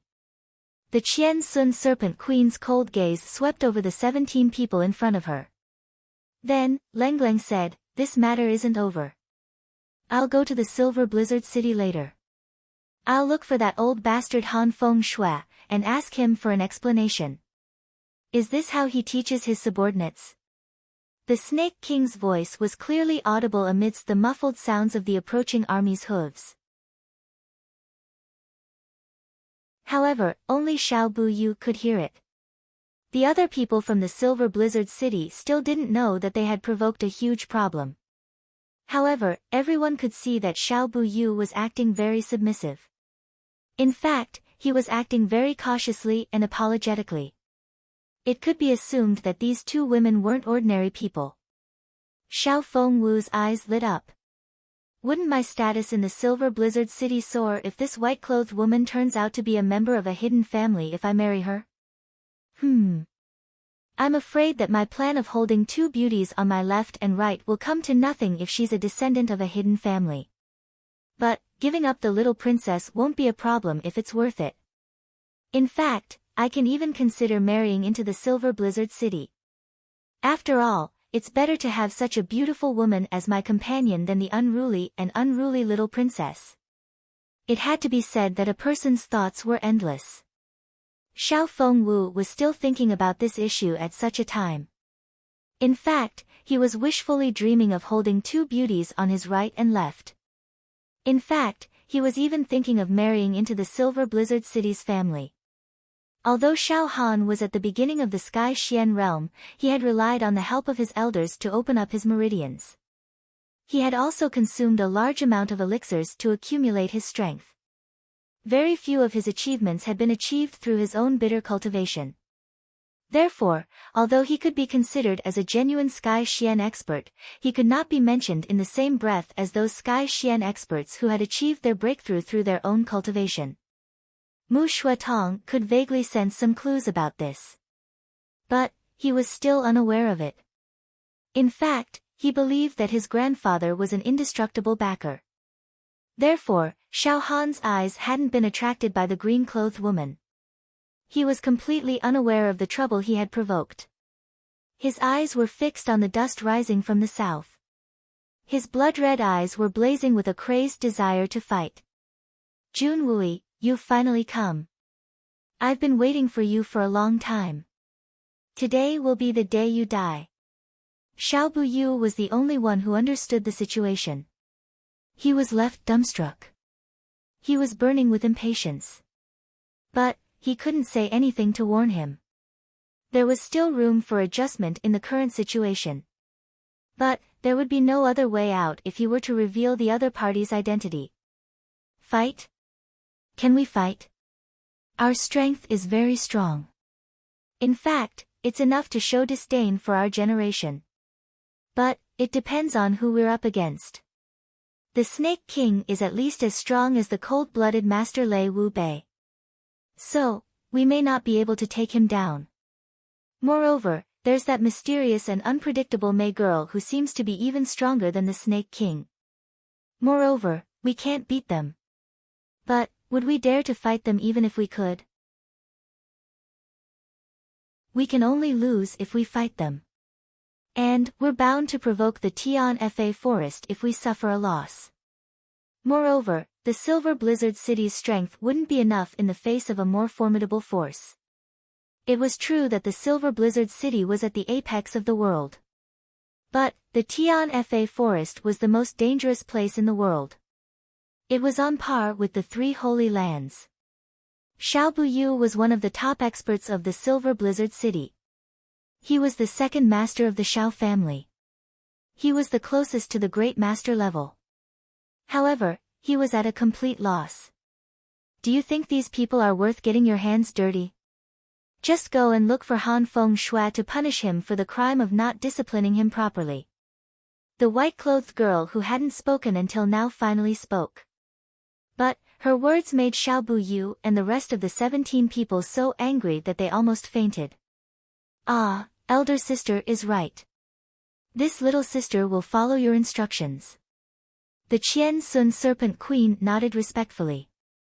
Then, she turned to Xiao Buyu and asked, "Tell me, why are you here?" He. I won't hide it from you. It's a personal grudge between the Xiao family and the Jun family. Han has vowed to fight a decisive battle with Jun Wui in the name of a man. Xiao Buyu had wanted to say, I won't hide it from the Snake King. But, he remembered that the opposite party was in disguise. So, he quickly changed his words. Xiao Buyu didn't explain the matter in detail. So, he simply explained it. His eyes were fixed on the approaching army in the distance. His complexion was heavy, and his tone was somewhat listless. How could he be in the mood to let Xiao Han challenge Jun Wui? The dangerous situation had been resolved because of the white-clothed girl's words. But, this matter was far from over in the long run. She had said, go and look for Han Feng Shui to punish him for the crime of not disciplining him properly. This meant that the Silver Blizzard City had provoked an unparalleled enemy. This is like a fart that smashed your heels off. It's like drinking a mouthful of cold water to stuff your front teeth. A person's luck can be this bad. It's a wonder in the world. He wished that he could grow a pair of wings on his back, and fly back to the Silver Blizzard City as soon as possible. Then, he would have arranged a contingency plan. The Snake King is already an unrivaled fiend. And, That Mei girl must be even more dreadful from her tone. This is extremely bad luck.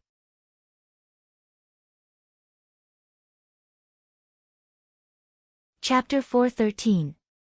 It must be known that once an army of several 100,000 was deployed in battle, the commander's tent would be located right in the middle of the battlefield. A distance of several tens of thousands of soldiers would be extremely tiring even if they were to rush there, not to mention continuously killing their way through. Even if they were to charge halfway to the commander's tent, how strong would they need to be to do so? Even if a supreme being expert could fly for a period of time in the sky, they would definitely not be able to fly for more than 10 miles. Such a long distance, they would definitely land to take a breather. However, once they landed, they would at least be surrounded for a while before they could fly again. Even if they were to reach the commander's tent, they would still need to take a few breaths, which would consume a lot of their strength. However, as long as there was a disturbance, the commander's tent could be moved in time. Even if it was Solitary Eagle, it would be extremely difficult for him to assassinate Jun Wui in the midst of an army of 20,000 soldiers. Unless it was someone like Jun Dashao who possessed the yin-yang escape technique, he would be able to take the head of the commander in the midst of an army of 10,000. However, Jun Wui clearly remembered that there were only a few people at the level of Tian Xian who appeared in front of him. Furthermore, they suddenly appeared in front of him. There were no signs at all, and he was caught unprepared. The security of the commander's tent was so tight that even a mosquito would not be able to fly in. How did they kill their way in? If there were no traitors, Jun Wui would not believe it even if he was beaten to death. However, if there were traitors, then where did they come from? Who would be able to arrange for such a traitor? Jun Wui had long had suspicions in his heart, and even had a direction of suspicion. However, that direction of suspicion was too frightening. Once it was triggered, the consequences would be relatively huge. Therefore, this suspicion needed to be confirmed, and he needed the most concrete evidence to prove it. This was the biggest difference between Jun Wui and Jun Moxie. Jun Wui was a true descendant of the Jun family. He was the same as Grandpa Jun. For the sake of the country, for the sake of the family, for the sake of the common people, he could delay or even give up on his vengeance. However, if the same thing were to happen to Jun Moxie, he wouldn't care so much. He would investigate whoever he suspected and even go to their door to extort a confession. So what if you have a strong background? My fists are the strongest. If you hurt my finger, I'll destroy your entire family. As for the impact of this incident and how many innocent people will die, it's none of my business. If you want to blame someone, blame the culprit. Don't tell me you want to blame me, the victim. Hee, Jun Wui, are you puzzled? You can continue to be puzzled and depressed. Xiao Han laughed maniacally. Let me tell you, of course there is an inside story, but I won't tell you. Never ever. Go to hell with this question. Ha ha ha. My guess was right. There really is more to it than meets the eye. Xiao Han, because of these words of yours, I will fight with you today. I will first collect some interest from your Silver Blizzard City. Not for anything else, but for my big brother, my second brother. Jun Wui's eyes were filled with murderous intent. A trace of pain flashed in the depths of his eyes. His heart ached. Big brother. Second brother, forgive third brother. Today, I can wash away the shame of my two brothers. Jun Wui's eyes sharpened like an arrow. He stretched out his hand and said, sword. Jun Moxie was already prepared. With a flick of his wrist, a long green sword appeared in his hand. He handed it over to Jun Wui. Jun Wui stretched out his hand to catch it. Unexpectedly, the weight of the sword was unexpectedly heavy. Even with his middle-level Tian Xian's tyrannical strength, he almost couldn't catch it due to his carelessness. His wrist sank, and he hurriedly activated his Xian Qi to stop the sword from falling. This sword looked ordinary, but its weight was more than 3 times that of an ordinary long sword. In fact, this sword wasn't the second batch of treasured swords that Jun Mo Xia had refined. In fact, the young Master Jun had picked up 15 swords before he had come here. And he had refined them into one sword in a moment of panic. Because, if he were to give Jun Wui that sword that was made from hundreds of weapons, Jun Wui's strength would naturally be able to bear the weight. However, because those swords were almost 10 times heavier than an ordinary sword, even if he could bear it, it would be difficult for him to wield it freely. The third master would need some time to get used to it before he could use it against an enemy. So, it would only produce the opposite effect if he were to give it to him now. Therefore, Jun Moxie had rushed to get this sword as fast as he could. It was only 3 times the weight. But, Jun Wui's strength was enough to handle it in an instant. In terms of quality, this hastily refined sword couldn't be compared to Jun Mo Xie's previous swords. But, it was still a divine weapon if one were to compare it to an ordinary weapon. Jun Wui looked at Jun Moxie in astonishment. Jun Moxie smiled. But, he didn't say anything. Jun Wui casually brandished the sword. Suddenly, a green light flashed in the darkening sky. It looked like a bolt of green lightning, and drew a moving line of color. Good sword. It's a very good sword. Jun Wui blurted out. Xiao Buyu and the others also had dignified expressions on their faces. This sword was clearly a divine weapon. Elder sister, I'm afraid that there's something strange about this sword. The sword's light and the cloud pattern are reflecting each other. I'm afraid that its quality isn't far from Lei Wu Bei's saber. The green-clothed Snake King moved closer to the white-clothed girl's ear and whispered. But, the white-clothed girl didn't respond after she spoke.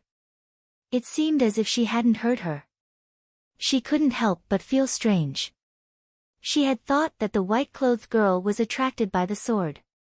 But, she looked up, and realized that her elder sister's beautiful eyes were fixedly staring in a certain direction. She wasn't even blinking. The Qian Sun Serpent Queen followed her gaze, and saw a tall and handsome young man standing there. He had a tall stature, and his eyes were sparkling.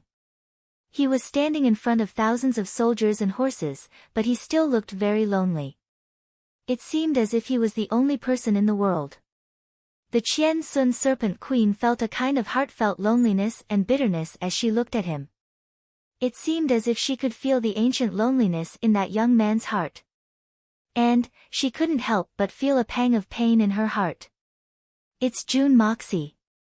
The Snake King still remembered this young man. But what puzzled her from the bottom of her heart was why her elder sister would keep staring at him. That young man can be said to be a genius among geniuses from a human's point of view. He already has an extraordinary cultivation at such a young age. But, he still hasn't entered the eyes of the beast kings of Tian Fa. The Qian Sun Serpent Queen was puzzled. So, she turned her head to look again. She saw that her elder sister's hand was still holding the teacup. But, her knuckles had already turned white. And, the look in her eyes was fluctuating. Why? The Snake King's eyesight allowed him to see that the teacup in her elder sister's hand was still intact. In fact, it could even hold a full cup of tea. However, the teacup itself had already turned into a pile of dust. In fact, her elder sister had used a supreme mysterious technique to maintain its shape. Her true form would be revealed once her Xian Qi was withdrawn, and she would turn into a pile of flying ash. Elder sister wouldn't have been this angry even if she had met her mortal enemy in the past. And, she wouldn't have behaved so abnormally either. So, why is she acting like this today? Unfortunately, time didn't allow the Snake King to think further. Because, the two people in the field had already started fighting. And, that was because Jun Wui had said, "Good sword. It's a really good sword." Xiao Han's face suddenly turned red. That was because he had heard Jun Wui say, "So cheap. So cheap." Therefore, Xiao Han's hair stood up in anger.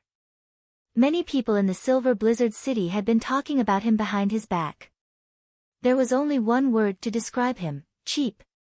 Even the elders in the family would often say, "Why are you so despicable? when they saw him like this. That woman obviously doesn't like you. She's never had any interest in you. She already has someone she loves. So, why do you have to seek death? She's the daughter of the city lord. Do you really think that a child's marriage has such a strong binding force? You actually want to take revenge on her. Her family is ruined, and you still won't let it go. Do you really care about the title of the city lord's son-in-law? You're degrading others, degrading yourself. If that's not cheap, then what is? Xiao Han, why are you so cheap? Why are you so cheap? I'm cheap. I'm fucking cheap. Xiao Han's eyes turned red as he rushed forward. His sword flashed with a bright light. Jun Wui had just pushed his wheelchair out of the army's formation, and hadn't even stabilized his footing when he had attacked. This kind of behavior, this kind of character, if it's not cheap, then what is it? It's really hard to find a more suitable adjective. Jun Wui understood this man's character too well. He was already prepared for this. He quickly raised his sword. Dang! The two swords collided. Under the impact of the two swords, the wheelchair flew back like an arrow, while Jun Wui's body was already in the air. In a flash, he was already 50 feet away. Then, he stabbed the ground with the tip of his sword and flipped another 50 feet. Jun Wui landed and sat on the ground. He looked at Xiao Han and said, "Come here and fight. Don't hurt my brother." Xiao Han felt a burst of heartache. When the two swords collided, not only did his wrist hurt, but even his sword had a grain-sized hole. One must know that Xiao Han's sword had been with him for 20 years. It was made with 10,000-year-old Xian jade as its main material. It was a godly weapon unique to the Silver Blizzard City. He had inherited it from the elders of his clan during his coming-of-age ceremony. With this sword in hand, it complemented the Snow Wind Xian technique, adding a bit of coldness to it. Moreover, it was made of a unique material and was extremely sharp. It was truly a top-notch divine weapon. Xiao Han had used this weapon to gain a lot of advantages in his previous battles.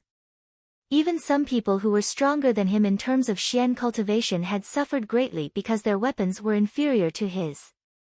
But he didn't expect the tables to turn. Today, the first thing to be damaged was his own sword. Looking at Jun Wui's sword, it was as clear as water. It was not damaged in the slightest. Could it be that the sword in his hand is also a rare treasure? Thinking of this, Xiao Han's heart skipped a beat. Moreover, from this sword, he could feel that Jun Wui's Xian Qi was much stronger than his own. How is this possible? Even with the strength of Tian Xian and his godly weapon, he couldn't gain the upper hand. But looking at Jun Wui sitting on the ground, Xiao Han's confidence rose. No matter how strong you are in terms of Xian Qi, you are still a cripple. Don't tell me I can't even defeat a cripple. Xiao Han's lips curled into a cruel smile. He let out a shout of joy. His sword turned into a bright silver light and pierced towards Jun Wui. Today is September 18th, a national humiliation. He wanted to do something, but after thinking about it, he realized that he couldn't do anything. It was a feeling of helplessness. Hot blood surged in my chest, a spear in my hand, but I could only call my friends and get drunk. Which brother or sister has the same feeling as me?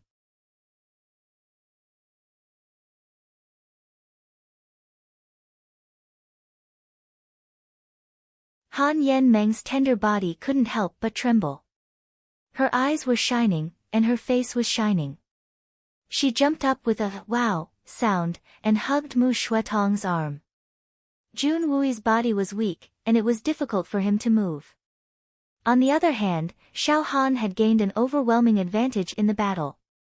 In fact, the third master of the Silver Blizzard City would have killed Jun Wui a long time ago if it weren't for the fact that he was afraid of the third master's divine weapon. But, the dust would have settled once the advantage was turned into a victory. The people of the Silver Blizzard City were looking at Xiao Han, who had gained the upper hand in the battle. Their expressions were strange and complicated. They couldn't tell whether they were excited or disappointed, whether they were happy or sad. The white-clothed girl finally moved her eyes away from June Moxie's body, and looked at the battle. One glance. Only one glance. She sighed and said, "The Silver Blizzard City's Shao clan is finished." The Qian Sun Serpent Queen frowned and asked, "I also feel that there's something strange about this battle. But, I can't tell what's so strange about it. Jun Wui's strength is undoubtedly superior to that Shao clan's, but, his legs," the white-clothed girl replied in a low voice, "Jun Wui's legs should have been healed by now. His disability is nothing more than a disguise. From the beginning to the end, the disadvantage we're in has been deliberately created by him. To be honest, between the two of them, Jun Wui is superior in terms of Xian Qi cultivation and weapons. But, Jun Wui must have been disabled for many years. So, he's relatively unfamiliar with martial arts. But, the martial arts of the Silver Blizzard City are quite impressive. They're far superior to Jun Wui's. And, this is also the only area where Jun Wui is inferior to that Shao clan's. It wouldn't be difficult for Jun Wui to win if he wanted to. He could have easily knocked down his opponent's sword. But, Jun Wui's true intention seems to be to take his opponent's life. There's not much of a difference in their strength. Moreover, there are many experts from the Silver Blizzard City watching the battle. So, Jun Wui will inevitably be stopped by the Silver Blizzard City if he can't kill that Shao clan's Xian Qi. Therefore, he has set up this trap. On the one hand, he wants to consume his opponent's Xian Qi as much as possible. On the other hand, he wants to create an opportunity to kill his opponent in one blow. Once this opportunity is created, he won't allow that Shao clan's Xian Qi to survive. So, that's how it is, the green-clothed girl, Snake King, suddenly realized. The whistling sound of the sword tearing through the air resounded. Shao Han's long hair fluttered wildly in the wind. His face was full of cruel pleasure. Shao Han's condition had been elevated to its peak after this period of warm-up. He had gathered all his strength into his sword. So, he could use his killer move at any time. Cold wind and snow emotionless sword. The temperature in the field seemed to have suddenly dropped. It seemed as if a bone-chilling wind had started to howl in the middle of winter. Jun Wui, you're dead meat. So what if your Xian Qi is higher than mine? You're a cripple. A cripple. You'll be a cripple even in death. Ha ha ha. Shao Han laughed crazily. Hexagonal snowflakes suddenly appeared in the bone-chilling wind along with his laughter. They flickered with a silvery light, and fluttered down in a dreamlike manner.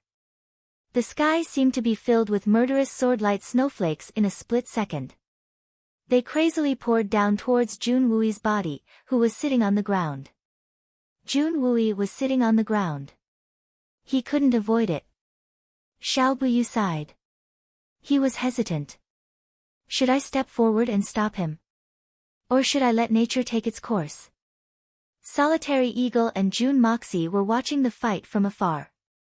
Suddenly, a strange smile appeared on their faces. It was a mocking smile. It was a happy smile. However, no one had noticed it since their minds were focused on the two men fighting in the field. Shao Han's heart was brimming with the joy of killing his great enemy. His long-cherished wish had finally been fulfilled today. I've finally used my blood to wash away my shame today. So what if you're loyal and unwavering, Yao? The person you love has already died by my sword. No one else can have you even if I can't have you. Shao Han's face contorted. He brandished his sword like a madman. He attacked with all his strength, and slashed at Jun Wui. Jun Wui didn't seem to have any other way. He drew a circle with his sword, and was sent flying in the air with a clang sound. Shao Han laughed like a madman. He didn't relax, and continued to thrust his sword forward. Suddenly, Jun Wui's calm face broke into a smile. In fact, he seemed very happy and proud of himself. In fact, he even winked at Shao Han. In fact, he made a grimace that no one could have imagined. Almost everyone cried out in alarm at this moment. It wasn't because of the Blood General's grimace. It was because the scene before their eyes was too strange. It was too unbelievable. That was because Jun Wui suddenly jumped up and stood upright. His footsteps were exceptionally agile and vigorous. Jun Wui made an extremely simple movement the moment the sword approached his body. He ferociously kicked Xiao Han's belly. Xiao Han's attack wasn't vicious. He had concentrated all his energy on the third master's upper body. So, he hadn't thought about the lower half of his body. Why would he consider attacking a disabled man with his legs? That's something only a fool would do. Xiao Han had become even more relaxed after Jun Wuyi's sword had left his hand. In fact, he had even removed the guard on his upper body. In fact, he had assumed the attitude of a victor. His heart was filled with the desire to wantonly abuse and toy with his opponent. Jun Wuyi will always be trampled under my feet. I'll use whatever means I have. So, I can wantonly humiliate you, toy with you, and wreak havoc on you as long as I win. But Xiao Han didn't expect that the disabled man in front of him would suddenly kick him. And it was such a heavy kick. Why did Jun Wui kick me? Isn't he a disabled man? How can a disabled man kick someone? And he kicked me. This kick was very solid, very solid. Xiao Han's body was sent flying like a kite with a broken string. The sword light that had yet to reach Xiao Han's body was completely scattered as he was kicked away. Blood spurted out from Xiao Han's mouth and nose. However, his eyes were still filled with disbelief. Even his mouth was wide open in shock. How? Wasn't he a disabled man for more than 10 years? Why did he kick me? Why? Xiao Han was still in a state of confusion, anger, and surprise even when he landed. Jun Wuyi didn't slow down. His body shot forward like an arrow as he chased after Xiao Han's retreating body. Then, he ruthlessly kicked the man's chest.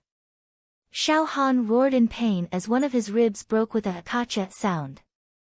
His eyes were filled with confusion and panic. The rare Silver City sword flew out of his hand, and fell to some unknown place. However, Jun Wuyi wasn't going to give him the time to think. Jun Wuyi's fists had already ferociously pounded on Xiao Han's temples. Jun Wuyi's eyes suddenly turned red the moment his fists came in contact with Xiao Han's facial muscles. Was this what it felt like to take revenge with one's own hands and punch into flesh? 10 years of hatred. 10 years of hatred.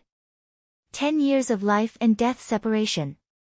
10 years of grief and indignation. 10 years of suffering and separation. 10 years of being crippled. Ah! Jun Wui screamed crazily. He punched and kicked wildly. Tears of regret flowed down his face. Big brother. Sister-in-law. I have taken revenge for you. Second brother.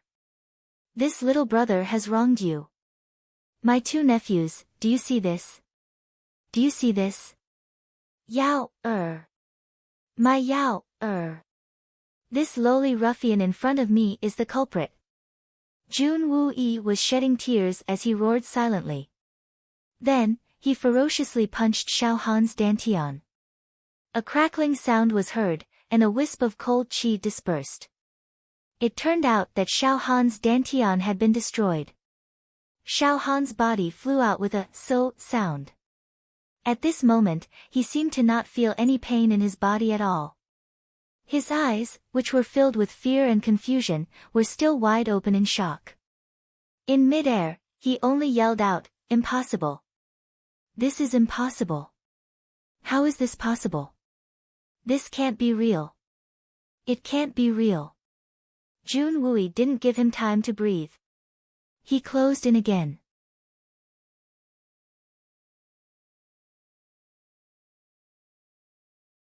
Chapter 4:15.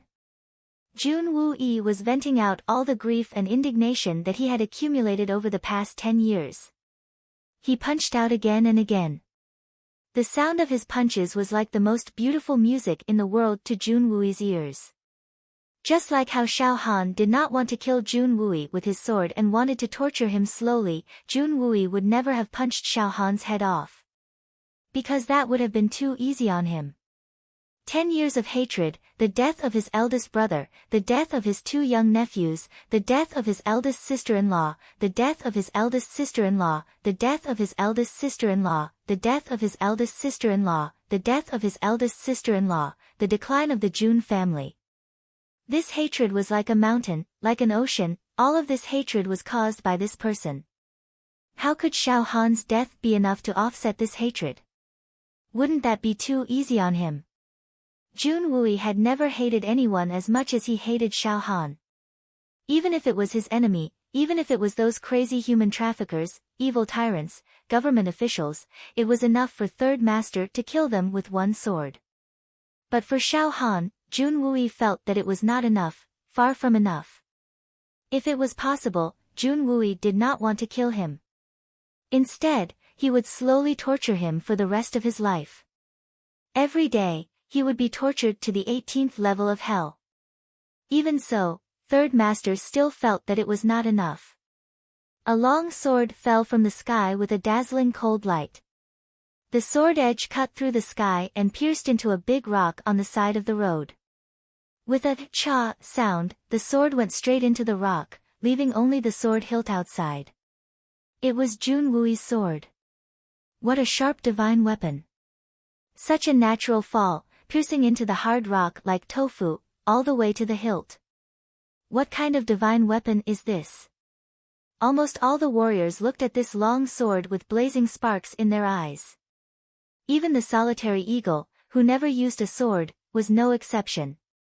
It had to be said that Jun Wui's leg had already recovered. This fact had thoroughly shocked everyone in the Silver Blizzard City. Before they could recover from the shock, Xiao Han was already in the middle of a storm of beatings. How dare you! At this moment, the onlookers had already recovered from their shock. Xiao Buyu shouted angrily and flew out. His hand was like a giant axe as he chopped towards Jun Wui. Xiao Buyu would have been heartbroken and furious if Jun Wui had killed Xiao Han. But, he wouldn't have been in a position to do so. After all, the two of them had been engaged in a duel to the death. However, Jun Wui had the upper hand at the moment. So, he wasn't happy to end Xiao Han's life. Instead, he was deliberately torturing Xiao Han. And, that was tantamount to losing the Silver Blizzard City's face. Old man. You're really shameless. A silhouette suddenly appeared in front of Xiao Buyu with an angry shout. Then, a sword flashed with a cold light, and pierced towards his throat like a bolt of lightning. The sword hadn't arrived yet, but the cold aura of the sword had already caused goosebumps to appear on Xiao Buyu's throat. Then, a murderous aura enveloped him. It seemed as if it could cut through the heavens and the earth. Divine weapon. Another divine weapon. Xiao Buyu was gobsmacked. How can the Jun family have so many divine weapons? Shen Xian's body was as hard as steel, and he wasn't afraid of ordinary weapons. But, Xiao Buyu suddenly felt as if his life was as fragile as tofu in front of this divine sword. This was the prelude to death. Xiao Buyu didn't dare to be negligent. He quickly changed his direction, and moved horizontally like a bolt of lightning. He left a long afterimage in his wake, and soared into the sky. He felt that he was already far away from the attacker's attack range. Then, he finally had the leisure to see who this person was. However, Xiao Buyu almost somersaulted down from the sky when he saw this person. He rubbed his eyes, and looked again. But, it was still the same. He couldn't help but gape like his grandson. In fact, he couldn't close his mouth for a long time. How is this possible? A young and arrogant figure was floating in front of him. He held a sword that was overflowing with a cold light. His face had a disdainful sneer on it. Jun Moxie. The sword in Jun Moxie's hand was a divine sword. The blood of yellow flame. Jun Dashao was very proud of himself. The blood of yellow flame's first life will be taken by Shen Xian as a sacrifice to the divine sword's first blood. But, the name of the blood of yellow flame won't be in vain. Shao family's old man, do you still have any shame? This is a one-on-one fight between men. And, you're actually getting involved. What kind of strong man are you, Shen Xian? Jun Moxie sneered, your grandson said that it's a fight in the name of a man. Dare I ask the Silver Blizzard City's second master, what does it mean to fight in the name of a man in the Silver Blizzard City? Do you want to win or lose? Are you planning to gang up on me? Xiao Buyu's white beard fluttered in the wind as he coldly snorted, you've got a sharp tongue, boy. He spread his hands, and a sharp cold wind rushed towards Jun Moxie. Xiao Buyu calmed down after his initial shock. Jun Moxie is a heaven-warping genius. But, he's only 17 or 18 years old. How powerful can he be? So what if his sword is sharp? I'll beat this arrogant boy to the ground. Then, this sword will be mine. The importance of that divine weapon had surpassed Xiao Han's life at this moment. Jun Moxie sneered. His body flickered in and out of existence. Then, he pointed his sword to the east and struck to the west. He was facing the Silver Blizzard City's 4th level Shen Xian Xiao Buyu. The sword light scattered like a meteor shower. It was gorgeous and resplendent. Xiao Buyu had reached the 4th level of the Shen Xian realm. So, he was close to becoming a great master. But, he still couldn't enter Jun Dashao's eyes. Dashao had the blood of yellow flame in his hand. So, his strength had doubled. Moreover, Dashao's strength couldn't be compared to that of Tian Xian's. Therefore, Dashao wasn't at a disadvantage even though he was fighting Xiao Buyu on his own. In fact, he was even taking the initiative. The curtain of night had finally descended upon the earth. An all-out battle was about to begin. On the other side, Solitary Eagle's figure was like an eagle soaring through the sky. He was flying at lightning speed, and was blocking the 7 swords of the Silver Blizzard City. The 7 swords of the Silver Blizzard City hadn't dared to disperse the might of a great master. Each of them was at the peak of Tian Xian's strength. So, they couldn't have been compared to Solitary Eagle. So, they had only been able to contend with Solitary Eagle by relying on the combined strength of the 7 of them. If any one of them were to make a mistake, then the other 6 would probably lose their lives to the Solitary Falcon in less than a cup of tea's time. The battle had reached a stalemate for the time being.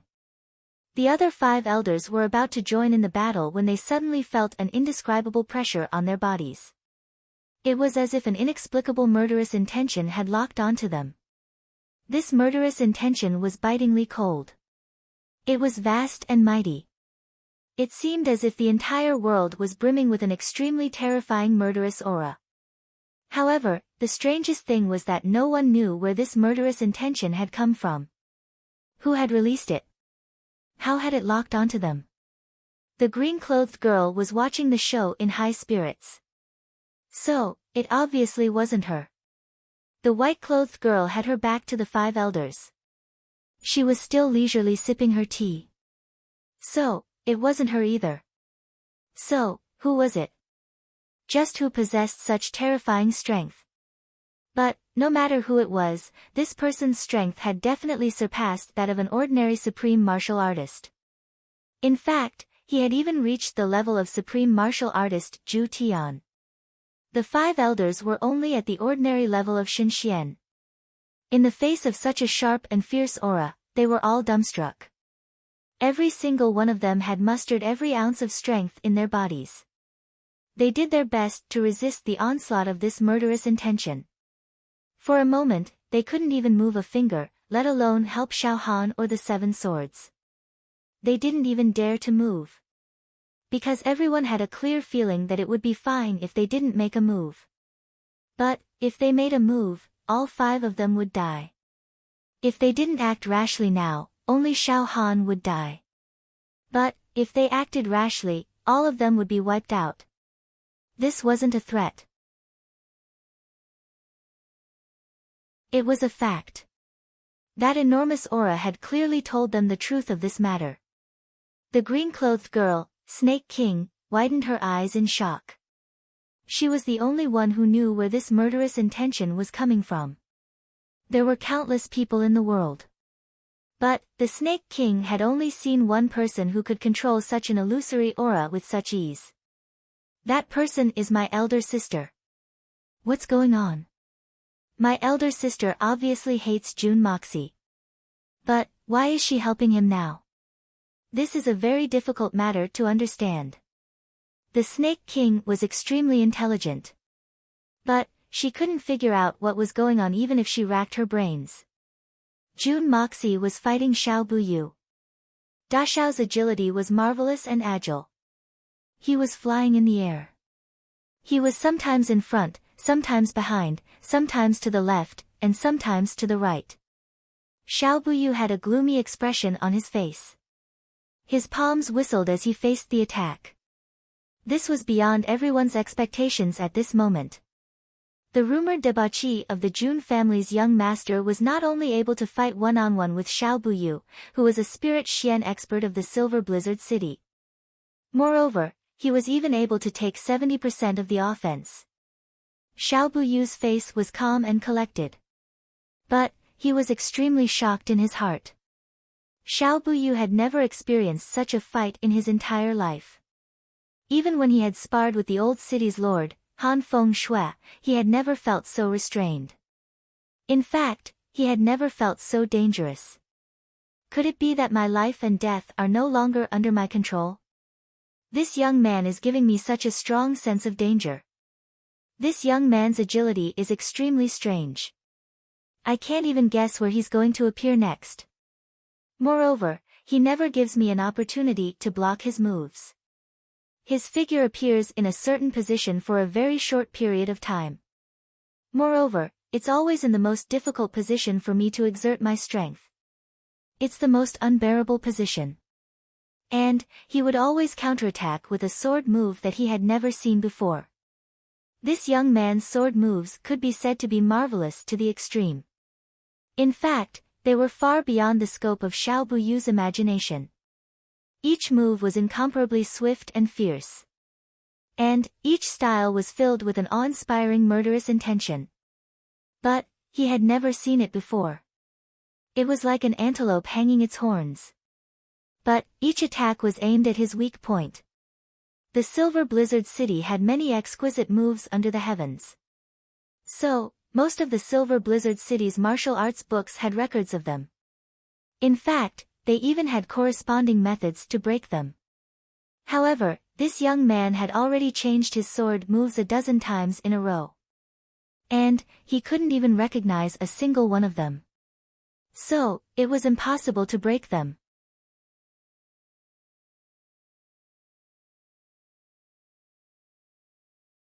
Chapter 4:16. Today's second update has been delivered. The third update is being revised, and the fourth update is being diligently made. Moreover, the sharpness of the sword in this youngster's hand had reached a breathtaking level. Xiao Buyu had never seen such a divine sword in his life. It seemed as if it could be split open with just a touch. It didn't matter whether it was made of stone, steel, or Xian Qi. Under the sharpness of this long sword, the fourth-grade immortal Xian Qi that was slashed out consecutively was actually split apart from the middle. Xiao Buyu had no choice but to take the most stable defensive position. But, he had gradually begun to feel powerless even if it was just a simple defensive position. The series of events that he had witnessed today had been unimaginable. In fact, it had been a fantastic story under the heavens. In fact, he would have felt very satisfied if this had happened to someone else. In fact, he would have exclaimed in admiration again and again. In fact, he would have been so excited that it seemed as if he had reached orgasm. But if it were to happen to him, then it would truly become a complete tragedy. Xiao Buyu wanted to cry, but he had no tears to shed. This feeling was like a living person fighting with a ghost. Even if this living person had the ability of a tyrant and had the strength to move mountains, the other party had form but no substance. No matter how much strength you had, it was useless. You couldn't affect the other party at all. So what if you had great strength? He knew that this ghost was only a ghost. But, this ghost still had the power to kill him. Xiao Buyu was very sad. He was extremely regretful at this time. Wouldn't it have been better if I had returned with the Silver Blizzard City's orders? How troublesome would that have been? What a pity. What a pity. This old man is too late for regrets. Xiao Buyu was still persisting in his tactics. He was trying his best to hold on until Jun Moxie was exhausted. He believed that he couldn't attack Jun Moxie even if he was a heaven-warping genius. And, his agility was superb. However, Jun Moxie was still very young. So, how deep could his Xian Qi be? Xiao Buyu had determined that Jun Moxie's strength had reached the initial stages of the heaven level after their previous exchange. However, this level of cultivation at such a young age was truly shocking. But even this level of Xian Qi also depended on who it was being compared to.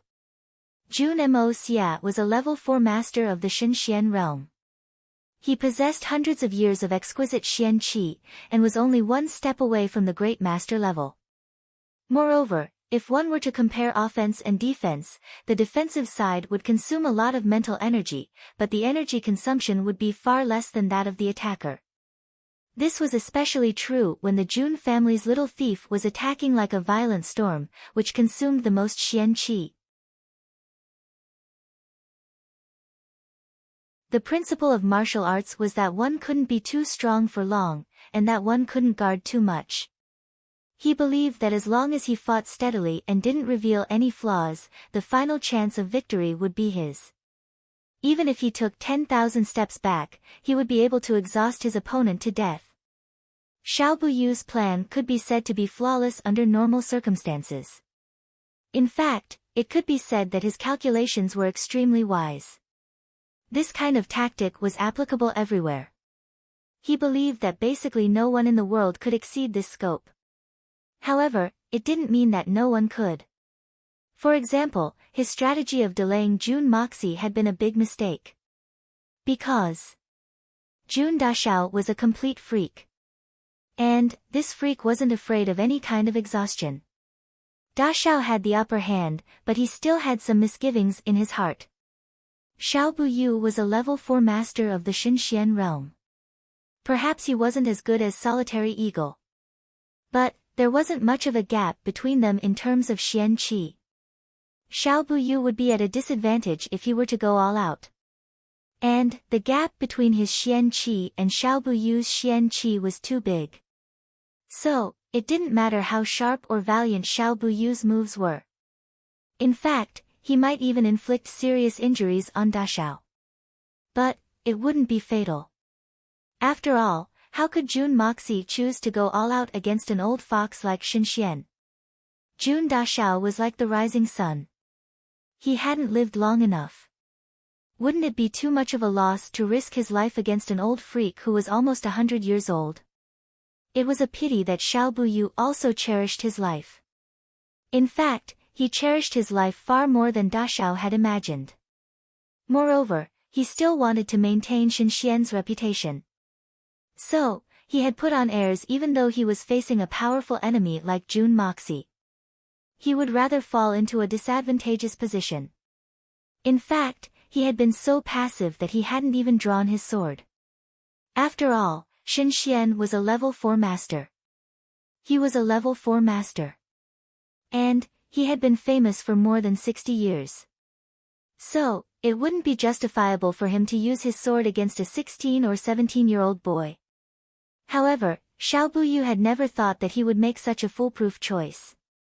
But, he hadn't expected that he wouldn't be able to exhaust his opponent to death. Instead, he was the one who couldn't afford to exhaust his opponent. Jun Moxie's imposing manner was like a rainbow as the battle went on for a long time. His offensive had become increasingly vigorous. But, he had also begun to admire Xiao Buyu. His offensive had been tight and urgent. Moreover, every move he had used hadn't belonged to this world. So, he had believed that any one of his moves would have been able to cause a great shock. However, the second master of the Shao family, Xiao Buyu, was worthy of the reputation of the first generation of Xinxian. He was an expert who was closest to becoming a great master. Xiao Buyu had cut a sorry figure under his violent offensive. In fact, he had even been forced into a fluster.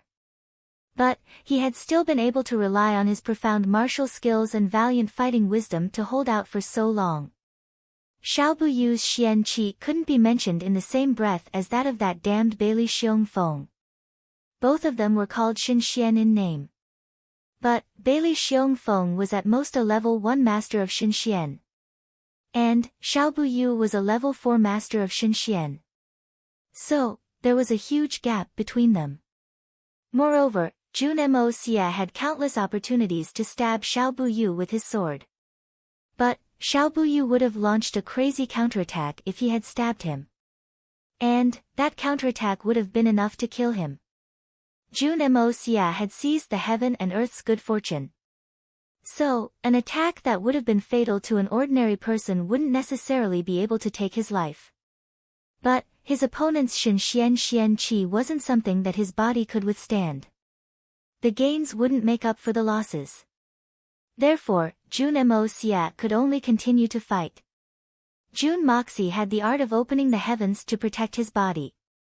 And, he had the Hong Jun Pagoda to back him up. Jun Moxie's spiritual power could be said to be endless. In fact, it wouldn't be an exaggeration to say that it was inexhaustible. Xiao Buyu's defensive line was shrinking more and more. He was blindly defending himself to death. And, Da Xiao's spirit was trembling with excitement. So, he became more and more courageous as he fought. And, his attacks became more and more ferocious. His sword moves were like fireworks in the night sky. His sword light illuminated the 9 heavens in the middle of the night. Xiao Buyu became more and more cautious as he fought. He was afraid that he would be careless, and reveal a flaw. Jun Moxie had become even more vigorous and lively as a result. He had become free and at ease. In fact, he had even assumed a few postures that made him look even more valiant and formidable looking. Jun Wui had already finished his fight on the other side. He had retrieved his sword, and was standing with his hands crossed behind his back. Xiao Han was curled up on the ground like a lump of mud. It was hard to tell whether he was dead or alive. On the other side, Solitary Eagle was fighting the 7 swords of the Silver City on his own. However, the Snake King and the white-clothed girl's gazes were focused on the battle between Jun Moxie and Xiao Buyu. It wasn't because it was very intense. Rather, it was because Jun Moxie's sword moves were simply too marvelous. Every move and every style had left the two women dazzled. It seemed like a very ordinary and simple move. But, they would discover that it was extremely profound and mysterious if they were to carefully analyze it. It could be fake or real. It could be advanced or retreated. It could be used to attack or defend. And, the coordination between his sword moves and his footwork was even more breathtaking. It would have been very difficult to believe that such a marvelous move existed in this world if they hadn't seen it with their own eyes. They could naturally see the true might of Jun Moxie's sword moves with their outstanding strength. Jun Moxie was only at the level of Tian Xian. But, he had been able to use these moves to fight a level 4 Xinxian to a draw. In fact, he had even taken the majority of the offensive. There were some additional factors involved. But, most of it was the truth. Just think about it. What would the might of such moves be like if the Snake King and the white-clothed girl were to use them? Pfft! The Snake King laughed. That was because Jun Moxie had taken the time to spread his legs and raise his buttocks towards Xiao Buyu. He wouldn't be able to reach the ground. But, this action was very unsightly. In fact, it was full of flaws.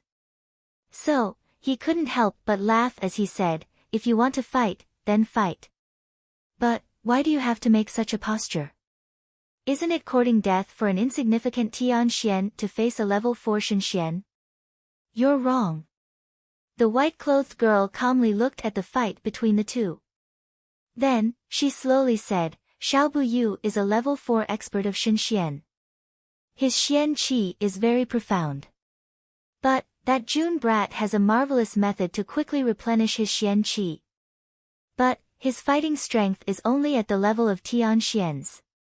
So, it would be difficult to determine a winner or loser even if the fight were to drag on for another day and night. So, it would be very difficult to exhaust much of Xiao Buyu's strength. Therefore, Jun Mo Xia must successfully provoke Xiao Buyu's anger as he attacks. Then, he can take advantage of the situation. It was true that Jun Mo Xia had the upper hand in this situation. But, he would eventually run out of moves if he were to continue this intense and ferocious offensive for such a long time. And, that would be the time when a fatal flaw would appear. Xiao Buyu can endure it once or twice. But, he only needs one opportunity. And, he only needs one opportunity to strike a fatal blow with his Shenxian's strength. And, he'll win in one strike. But, Jun Moxie's strange movements can't provoke Xiao Buyu's anger. Xiao Buyu is a veteran of the world. He has hundreds of years of experience. So, how can he get angry so easily? The Snake King was somewhat baffled. Of course, Xiao Buyu is very experienced. So, he won't be angered by his opponent's tricks. But, have you noticed that Jun Mo Xia always makes an inexplicable and insulting move whenever Xiao Buyu gets flustered? And, Xiao Buyu gets flustered at that time. Jun Mo Xia's agility can be said to be marvelous. So, Xiao Buyu will find it difficult to grasp the best opportunity to attack even if there's a flaw in his defense. But, Xiao Buyu won't stop thinking about it. So, this will disrupt Xiao Buyu's thinking about Jun Moxie's new move. And, Xiao Buyu will still be unable to break it the next time Jun Moxie uses the same move. So, he will be flustered once again. And, that's where Jun Moxie's opportunity lies. And, it's also an excellent way to protect himself. I have to say that this idea is very brilliant.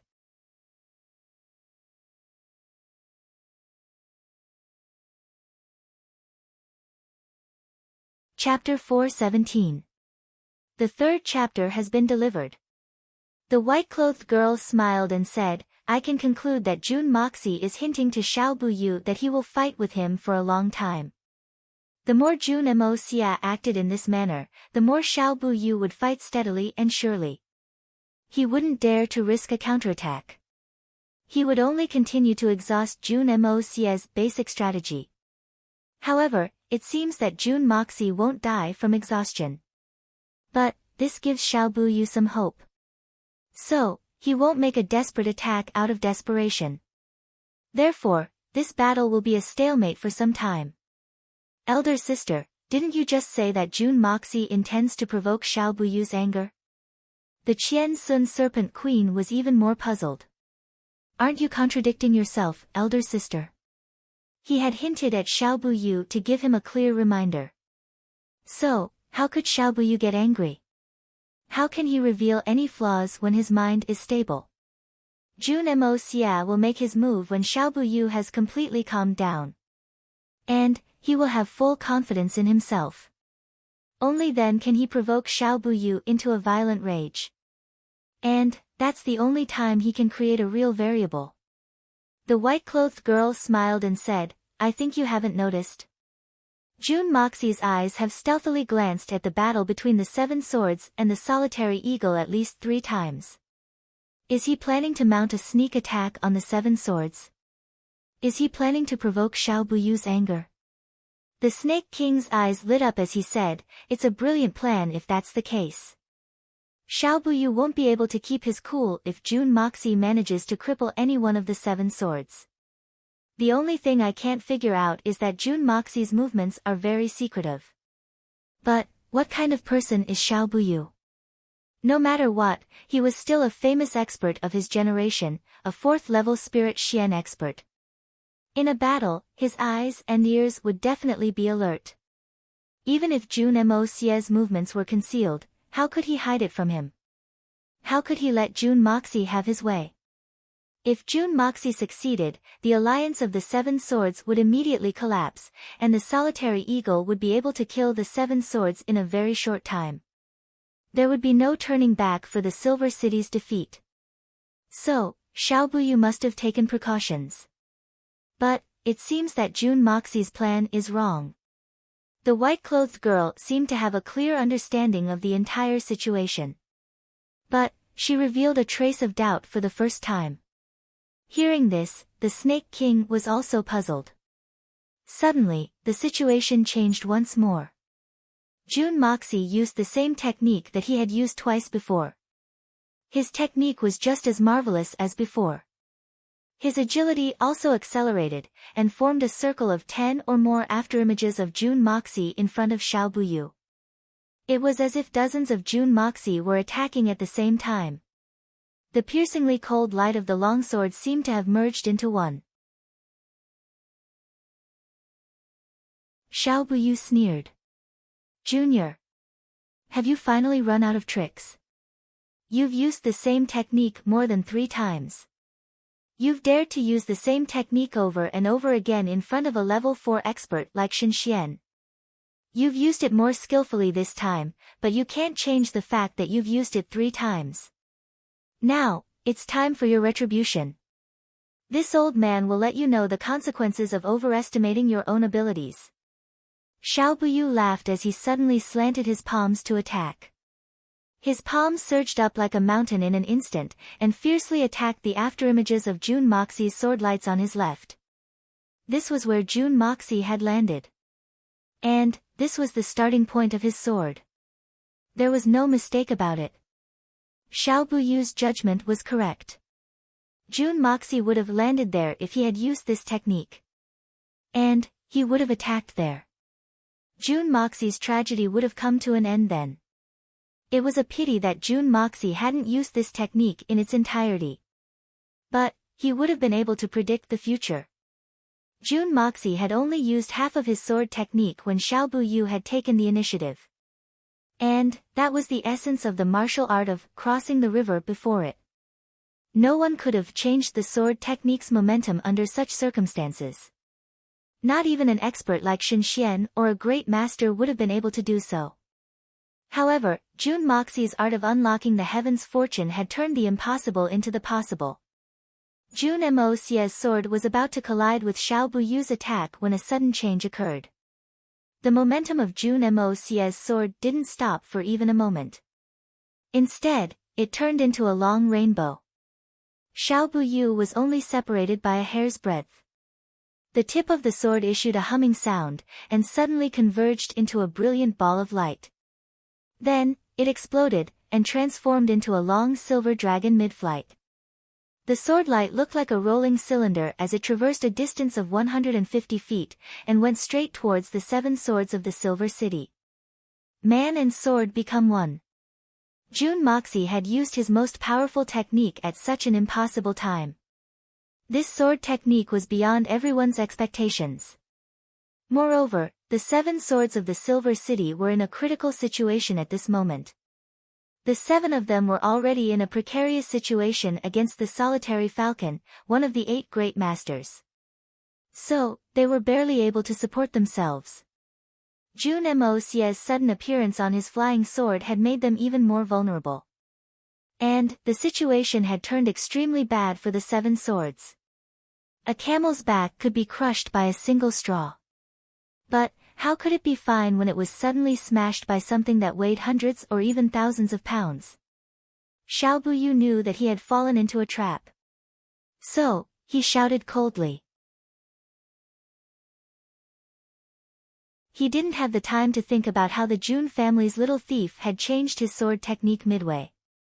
His priority was to save the 7 swords. So, he couldn't help but roar in anger as he chased after Xiao Buyu at full speed. Then, he raised his Xian Qi, and channeled all of his Xian Qi into his palms. He shot forward like a rocket. His speed was several times faster than his normal speed. Xiao Buyu was very angry at this moment. I've been fooled by this brat in such a situation. Therefore, he had put all of his strength into this attack. He had concentrated all of his strength into this attack. Jun Moxie's move would have succeeded, and the 7 swords would have suffered some damage. But, Jun Moxie would have still died under his next move. Xiao Buyu was very sure of this. Therefore, he wasn't very anxious even though he was angry.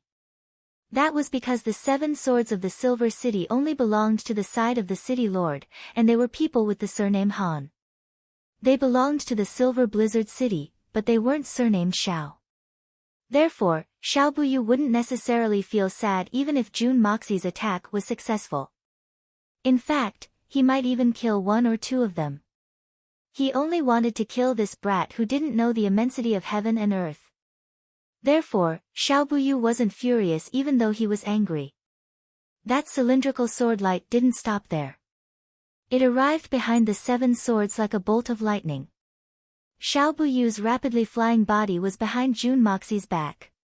He was less than 15 meters away from Jun Moxie's back. For a spirit Xian expert, this was a distance that could be easily reached.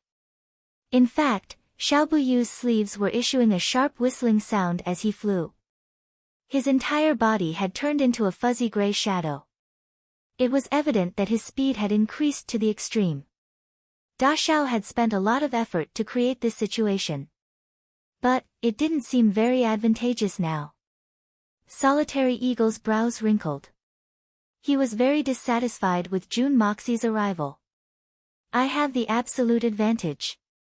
But, you've suddenly attacked me. Are you here to support me? Or are you here to cause trouble?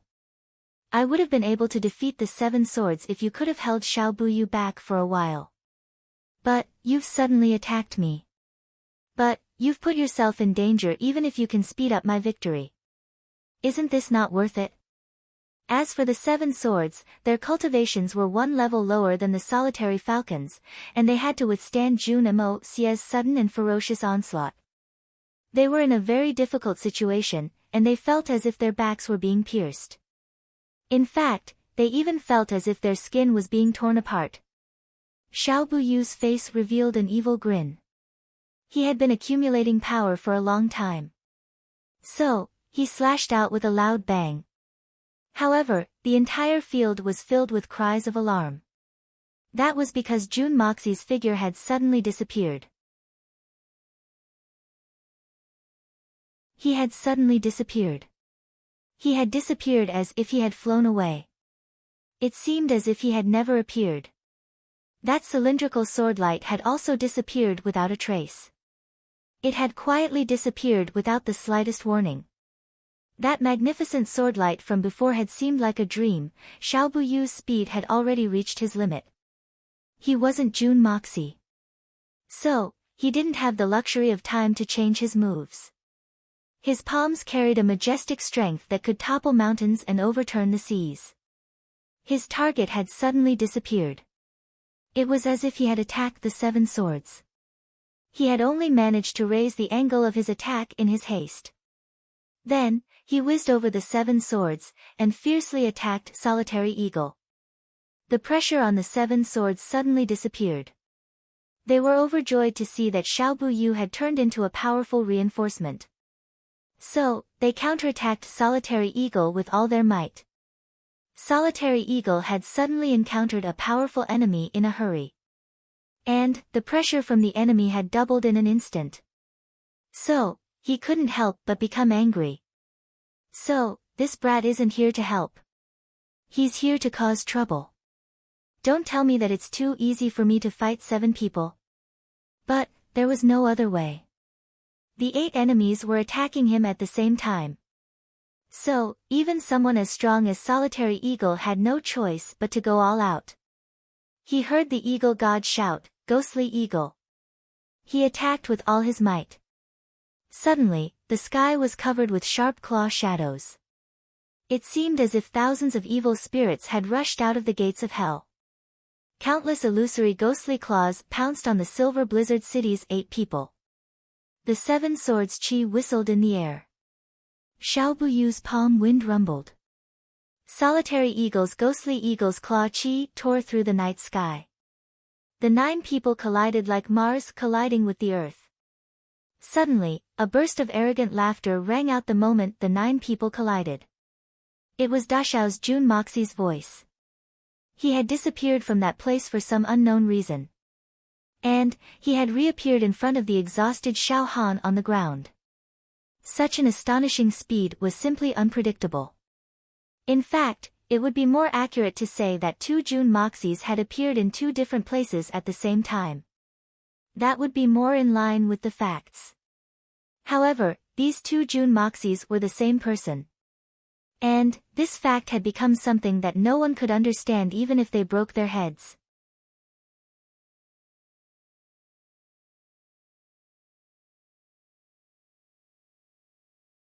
Chapter 418.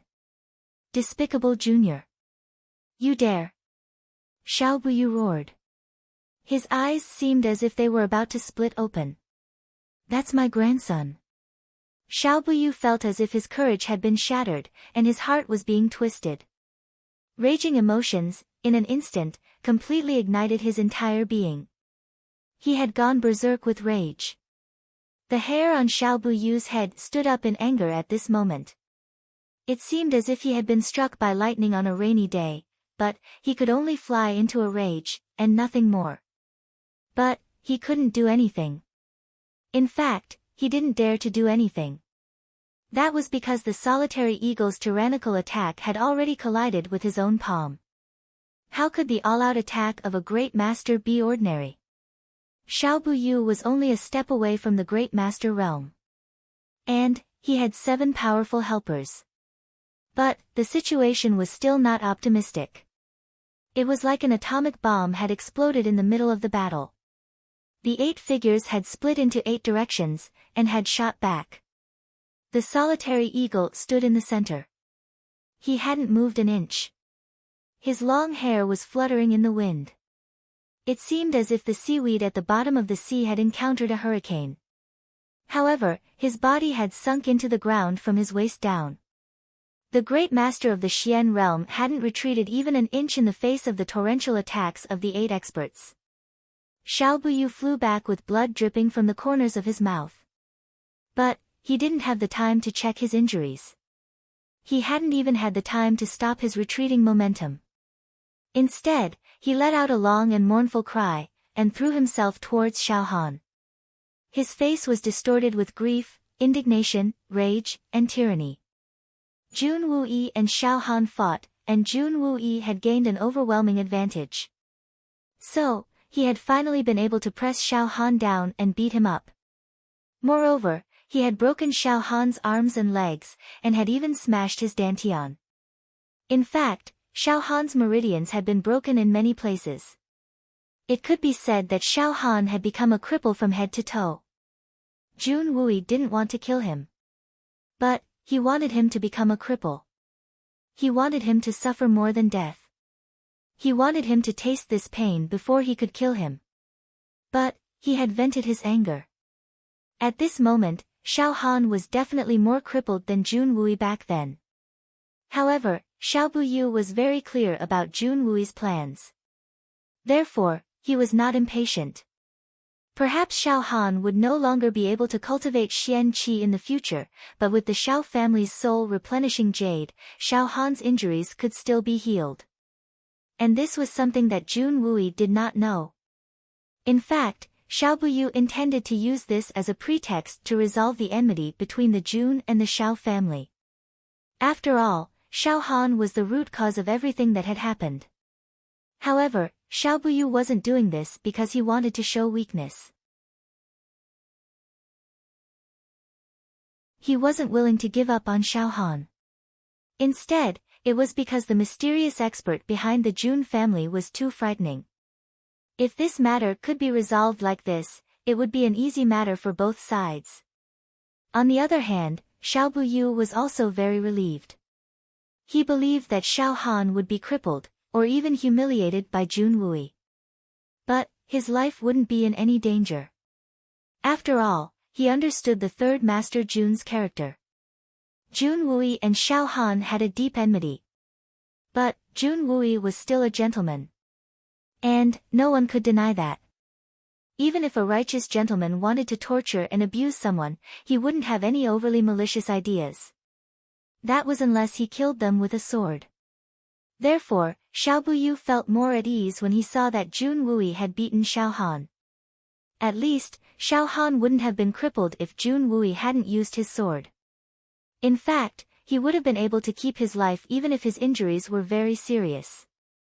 However, things were different now that he was in Jun Moxi's hands. It was completely different. What kind of person was Jun Moxi? He was a cruel, vicious, and unscrupulous person. His methods of dealing with people couldn't be mentioned in the same breath as Jun Wui's. In fact, they were much more cruel and venomous. In fact, it wasn't only Jun Wui's methods that would make anyone's hair stand on end if they saw them. Jun Moxi had used all of his skills to successfully draw Xiao Buyu away. Then, he had turned his head to deal with Xiao Han. His original intention was to use this matter to provoke Xiao Buyu's anger. Then, he would have the opportunity to kill him in one fell swoop. Da Xiao's original intention was to sacrifice the blood of yellow flame to the divine sword's first cry. However, Jun Moxi suddenly felt his mind churn as he arrived at Xiao Han's side. An extreme feeling of grief and indignation suddenly filled his heart. An extreme thirst for cruelty flooded his mind. His entire soul. It seemed as if a white-robed, scholarly, and handsome middle-aged man had appeared in front of him. His gaze was gentle, but sharp. He stood tall and straight like a mountain. He had waved his hand, and a magnificent army had been bathed in blood. He had been invincible, and had never failed to conquer. He had been given the title of General in White. He had been the protector of Tianxiang's hundreds of millions of people. But, he had been cruelly murdered by Xiao Han's narrow-minded heart. Jun Moxi's eyes had turned red. His heart was filled with indignation, rage, and an endless desire to kill. His anger had risen from his heart, and his courage had risen. Then, another mighty and handsome middle-aged man appeared in front of him. It was his second uncle, Jun Wu Meng, whom he had no chance to meet. The scene in his mind spun like a lantern. A gentle and virtuous woman was looking at him lovingly. Her eyes were filled with endless love and affection. It was a motherly love as vast as the sea. Mother, two handsome young generals were looking at him. Their faces were almost identical to his. They were looking at him with great expectation. Revenge. Revenge. Suddenly, these two words resounded in Jun Moxi's mind like a tsunami. Only these two words. Only these two words. Jun Moxi didn't know how these images, scenes, and voices had suddenly appeared in his mind. But, they had suddenly appeared in his memory in such a strange and inexplicable manner. After all, those memories that had been fused still retained these beautiful past events. But now, these past events had turned into hatred as high as the heavens and as deep as the earth. A peerless hero and a peerless beauty had died unjustly because of a despicable villain like Xiao Han. Jun Mo Xia suddenly felt as if his blood vessels were about to explode at this moment. An indescribable feeling of grief and indignation welled up in his heart. It rushed into his mind, and scattered his clear consciousness. Revenge. How can a hero die in vain? How can a warrior be wronged? Jun Moxi roared. His eyes were bloodshot as he raised his sword. Xiao Buyu turned his head to look, and saw Jun Moxi's sword poking out Xiao Han's eyeballs.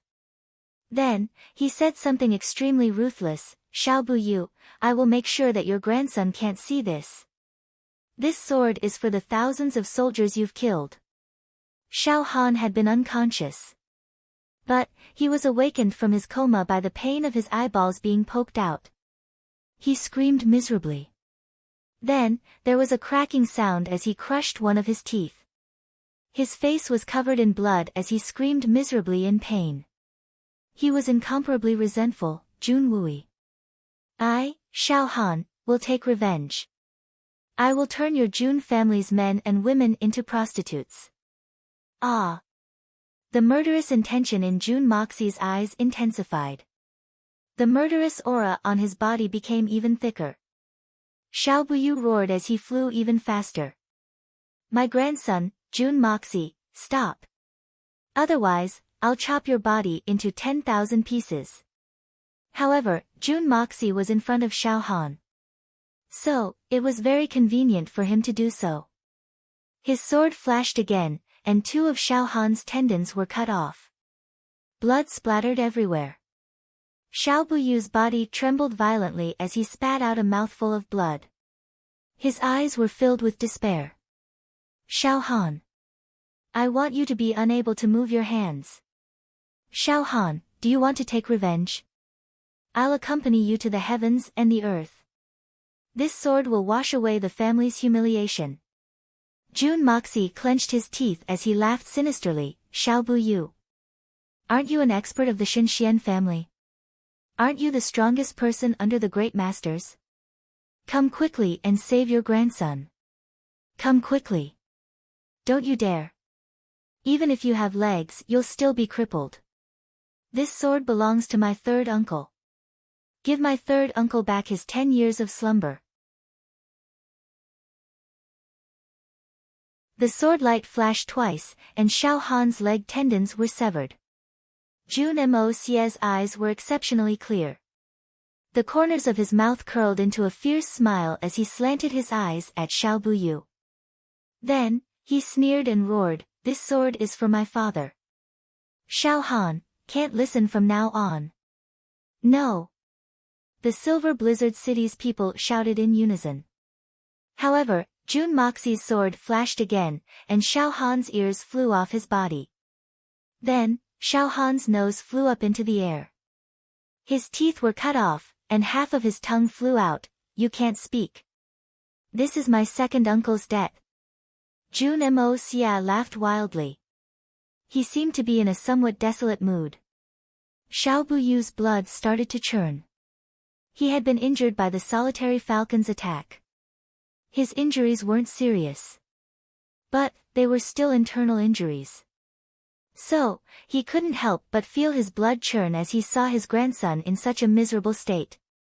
He was a spirit Xian expert, but he was still a blood relative. So, he couldn't help but feel his blood churning. He landed a dozen steps away from Jun Moxie. He staggered a few steps, and stood up with difficulty. Then, he raised his head, and spat out a mouthful of blood. He could only see a golden light flashing before his eyes. He looked powerlessly at Jun Moxie. Then, he clenched his teeth and spoke in a low voice, Jun Moxie, you're very ruthless. Aren't you afraid of karma? Aren't you afraid of retribution? Jun Moxie looked at him cruelly. Then, he laughed sinisterly and said, Xiao Buyu, you still have the nerve to talk about karma. Didn't you think that this day would come when your Xiao family was plotting against our Jun family? Didn't you feel ruthless when hundreds of thousands of soldiers were turned into piles of bones because of this animal's selfish desires? When countless families were broken up because of him, you were happy, weren't you? Weren't you happy? What qualifications do you have to say that I'm ruthless? There are hundreds of thousands of orphans and widows in this world because of your selfish desires. How many of them have been bullied to death? And, all of them are the descendants of those brave and loyal soldiers. Countless heroes of this world have suffered injustice because of you.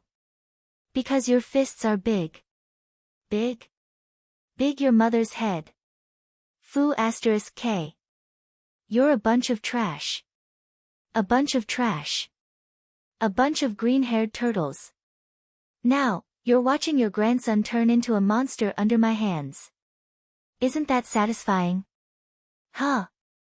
Isn't that satisfying? You old bastard. I'm telling you that your grandson alone isn't enough. It's far from enough. Just you wait. You'll see your own descendants die after you try it a few more times. Then, you'll be even more satisfied. Jun Moxie burst into laughter. His laughter was mournful. An ominous glint flickered in Xiao Buyu's eyes. He had already made up his mind. He was crazily determined for Jun Moxie. My 2 elder brothers are watching from heaven. I'll make sure that the main culprit has eyes but can't see, mouth but can't speak, ears but can't hear, and limbs will be crippled. I'll make sure that he doesn't have any descendants. I'll make him a laughingstock for all eternity. Jun Moxie faced upwards and screamed. He pointed his sword towards the sky. The blood on the blade of his sword quickly flowed out. Then, the sword flashed, and blood splashed out from Xiao Han's crotch. A large piece of flesh flew out. Jun Moxie had kicked it into pieces in the air. It had turned into a bloody dust.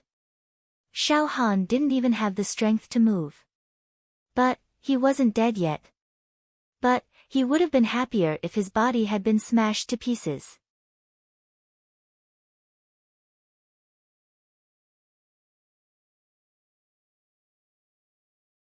Chapter 419. The Snake King was known as the King of Poisons.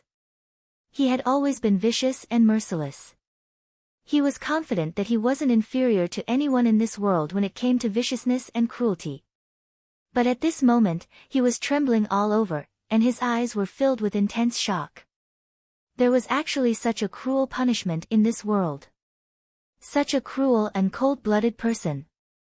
Could it be that Jun Moxie's heart is made of iron? He could be so cold, callous, almost cold-blooded, and so ruthless.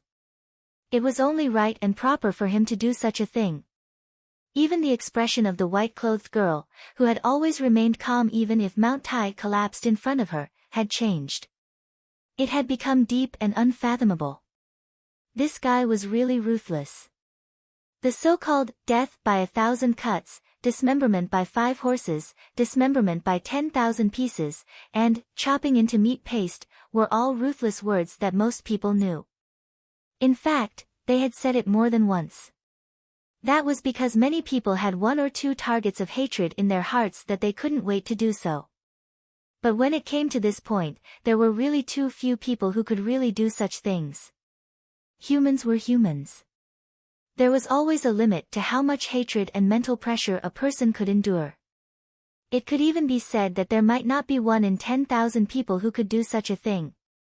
This was perhaps another meaning of knowing is easy, but doing it. Moreover, saying it was one thing, and doing it was another. It was another thing to actually do it, and still be able to maintain a straight face after doing it. It was almost impossible to find someone who could do it to this extent in this world. Because it involved exceeding the limits of a person's endurance. Anyone could talk ruthlessly. In fact, many of them had done so before. However, there were far fewer people who actually took action. However, as long as the hatred accumulated to a certain extent, once it exploded all at once, it might also be possible to carry out the extremely bloody actions mentioned above. However, for someone like Jun Moxie to do it in such a methodical manner, to finish it step by step, to the point where his expression didn't change, to the point where he could talk and laugh as if nothing had happened, that was really rare.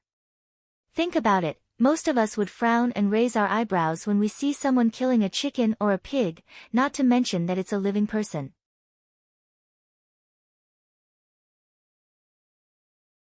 To remove the important parts of a living person's body one by one, not to mention doing it, we can't even imagine it. Xiao Buyu was a level 4 expert in Xinxian. But, he couldn't bear it any longer. His eyes were sluggish as he looked at the lump of rotten flesh on the ground. It seemed as if he had been struck by lightning. In fact, he was left dumbstruck. He had never imagined that Jun Moxie would do this. He dared to do this. He was so ruthless and left no room for negotiation. Moreover, he wasn't the only one. The dozens of Xian-Qi experts who were watching from the sidelines, as well as the high-ranking military officers who were used to seeing bloody scenes, couldn't help but hold their breaths. In fact, it was so quiet that even a pin drop could be heard. The Silver Blizzard City's little princess, Han Yan-Meng, could only let out an "oh." Then, her eyes rolled back, and she fainted in Mu Shuetong's arms. However, being able to faint at this moment was also a very fortunate thing. Xiao Han didn't see the pile of rotten flesh squirming on the ground. He was on the brink of death. So, he wanted to faint. In fact, he wanted to die. He wanted to end this endless pain. It was too painful. But, death was already a great luxury for him. So, he couldn't even talk about fainting. The faces of the other 5 elders of the Silver Blizzard City turned red. But, they were still trapped by that huge force. So, they couldn't move even an inch. They could only gnash their teeth, and open their eyes wide. They had already determined that this huge force must have come from a peerless expert. In fact, it might even be the mysterious expert behind the Jun family. So, it might be a good thing that they couldn't intervene. But, if they were to intervene, and provoke that mysterious expert, then, that mysterious expert would have been able to kill them with a wave of his hand, so, it wasn't too far from the truth. The powerful force that had trapped them had indeed come from a peerless expert. But, it wasn't the mysterious expert behind the Jun family. Instead, it was the white-clothed girl who had intervened. Ha ha ha ha! Suddenly, a burst of gentle and clear laughter rang out in the midst of the deathly silence. Everyone looked towards the source of the laughter, and saw that the person who had laughed had a gentle and indifferent expression on his face. His smile was amiable, and his body was like a jade tree facing the wind. He stood tall and proud. It was none other than Jun Moxie. The person who had laughed was none other than Jun Moxie. Even at this moment, he could still laugh. After creating such a tragic scene with his own hands, he could still laugh as if nothing had happened. This is refreshing. Jun Moxie looked at Xiao Buyu with interest. Second Master Xiao, did you know? When the long sword in my hand slowly cuts into the flesh of the person I hate the most, this kind of feeling is simply too wonderful, it is simply indescribable. No, just the word wonderful is simply insufficient to describe this kind of pleasure. Especially, this person's surname is Xiao, his name is Xiao Han, and my surname is Jun. Xiao Buyu's body had been as motionless as a mountain. But, he was now swaying in a strange manner. His eyes were firmly fixed on Jun Moxie. His throat was issuing a strange hee-hee-hee sound. But, he couldn't say a single word. You don't need to speak. I understand your feelings very well. I can express my understanding towards you. In fact, I can even express my sympathy. In fact, I sympathize with you from the bottom of my heart. Jun Moxie heaved a long sigh and said, after all, he's his own flesh and blood. After all, it's a family of blood. It's a tragedy for a person with white hair to send off a person with black hair. Especially. I'm sorry. How could I have spoken the truth? I'm really sorry. I said the wrong thing. I'll pay attention next time. Jun Moxie then changed the topic. Ah, that's not right. I've said the wrong thing. Look at me. I was too happy and excited just now. So, I didn't even notice that I had said the wrong thing. I hope you don't take offense to it. Cough cough. Actually, you should be grateful to me. Xiao Han is crippled. But, I've spared his life after all. In other words, that, the person with white hair sending off a person with black hair isn't valid. Don't you agree with me? Jun Moxie rubbed his hands together. He looked a little embarrassed as he said, besides, he's not completely crippled. I haven't broken his spine yet. I'm a soft-hearted person. So, I was soft-hearted for a moment. So, I didn't do it. How about I make up for it if you feel that I didn't do it properly because of this? I guarantee that you'll be satisfied. Once again, I would like to express my apologies to you. You're a demon. Xiao Buyu's lips trembled. He felt indescribable grief and indignation. Demon, I really don't like those two words. In fact, you think too highly of me. I'm not worthy of those two words. Jun Moxie shook his head in disapproval. You should consider replacing them. That's because I can't be considered a demon when compared to your Xiao family. He raised his sword, and pointed its point downwards. Xiao Han's blood quickly flowed down from the tip of the sword. But, the sword's blade had regained its clarity in the blink of an eye. I've learned what a divine weapon is today. He. You've killed 1,000,000 people, and your blade hasn't been stained with blood. I used to think that this was just empty talk. But, I now know that such a sword truly exists. It's a good sword. Jun Moxie sighed. Everyone's bodies trembled as they heard this. You've killed 1,000,000 people, and your blade hasn't been stained with blood. Second Master Xiao, I know that you're deliberately acting as if you're on the verge of collapse. But, you're planning to kill me in one fell swoop. You've made up your mind to kill me today. So, you don't care about the consequences. Isn't that right? Jun Moxie smiled wholeheartedly as he said, of course. You've just been injured. And, your spirit has also been affected. So, you'll need some time to prepare, right? Let me ask you something during this time. Second Master Xiao, do you know about the Hall of Huanghua? The Hall of Huanghua. Jun Wui's eyes suddenly flashed with a dazzling light. The third Master Jun would never forget the tragic scene he had witnessed when he and Jun Moxie had stormed into the Hall of Huanghua that day. Jun Wui trembled with anger every time he thought of that tragedy. Xiao Buyu looked at Jun Moxie with bitter resentment. He did his utmost to summon up his strength, but he didn't say a word. I destroyed the Tianxiang city's Hall of Huanghua. Isn't that a surprise? Jun Moxie's eyes flashed with a frightening light. His previous laughter and curses had been swept away. Instead, he had become ruthless and cruel. His voice was filled with a murderous aura. Everything was an accident. My original intention was very simple when I had destroyed the Hall of Huanghua. I had thought that it was an inhumane money-making organization. But, I realized that I was wrong when I saw a training ground for prostitutes in the Tianxiang city. In fact, I was extremely wrong. That's because even those evil human traffickers who force women into prostitution can't do such a despicable thing as the Hall of Huanghua did. Boys and girls who don't have good aptitudes and looks can only be exiled. Or, they can be resold. Or, they can be used as supplements. Or, they can be groomed into manservants or pimps. In any case, even the relatively inhumane human traffickers rarely do things that are completely heartless.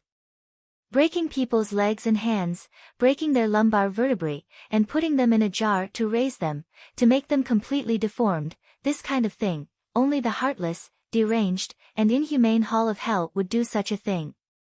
There was no precedent for such a thing. That's why I found it strange. That's why I started to think about something. I thought, what kind of deep hatred could lead the master of the Hall of Huanghua to do such a thing to these children? These children obviously wouldn't provoke them. So, there's only one thing. What kind of hatred could the master of the Hall of Huanghua have with the parents of these children? What kind of hatred could drive them to do such a thing to these children?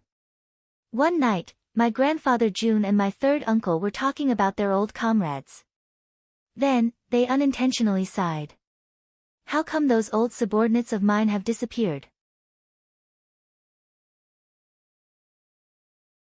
They should have come to see me even if they were disheartened, right? I would have been very happy to know that they're still alive. You're tuning in to the Blissful Bookshelf YouTube channel. We're so grateful for your support, and don't forget to subscribe to join us on this incredible journey through captivating stories. Your generosity through donations truly makes a world of difference, as it's the primary source of revenue that allows me to expand and enhance this channel for you. Thank you from the bottom of my heart for being a part of this adventure.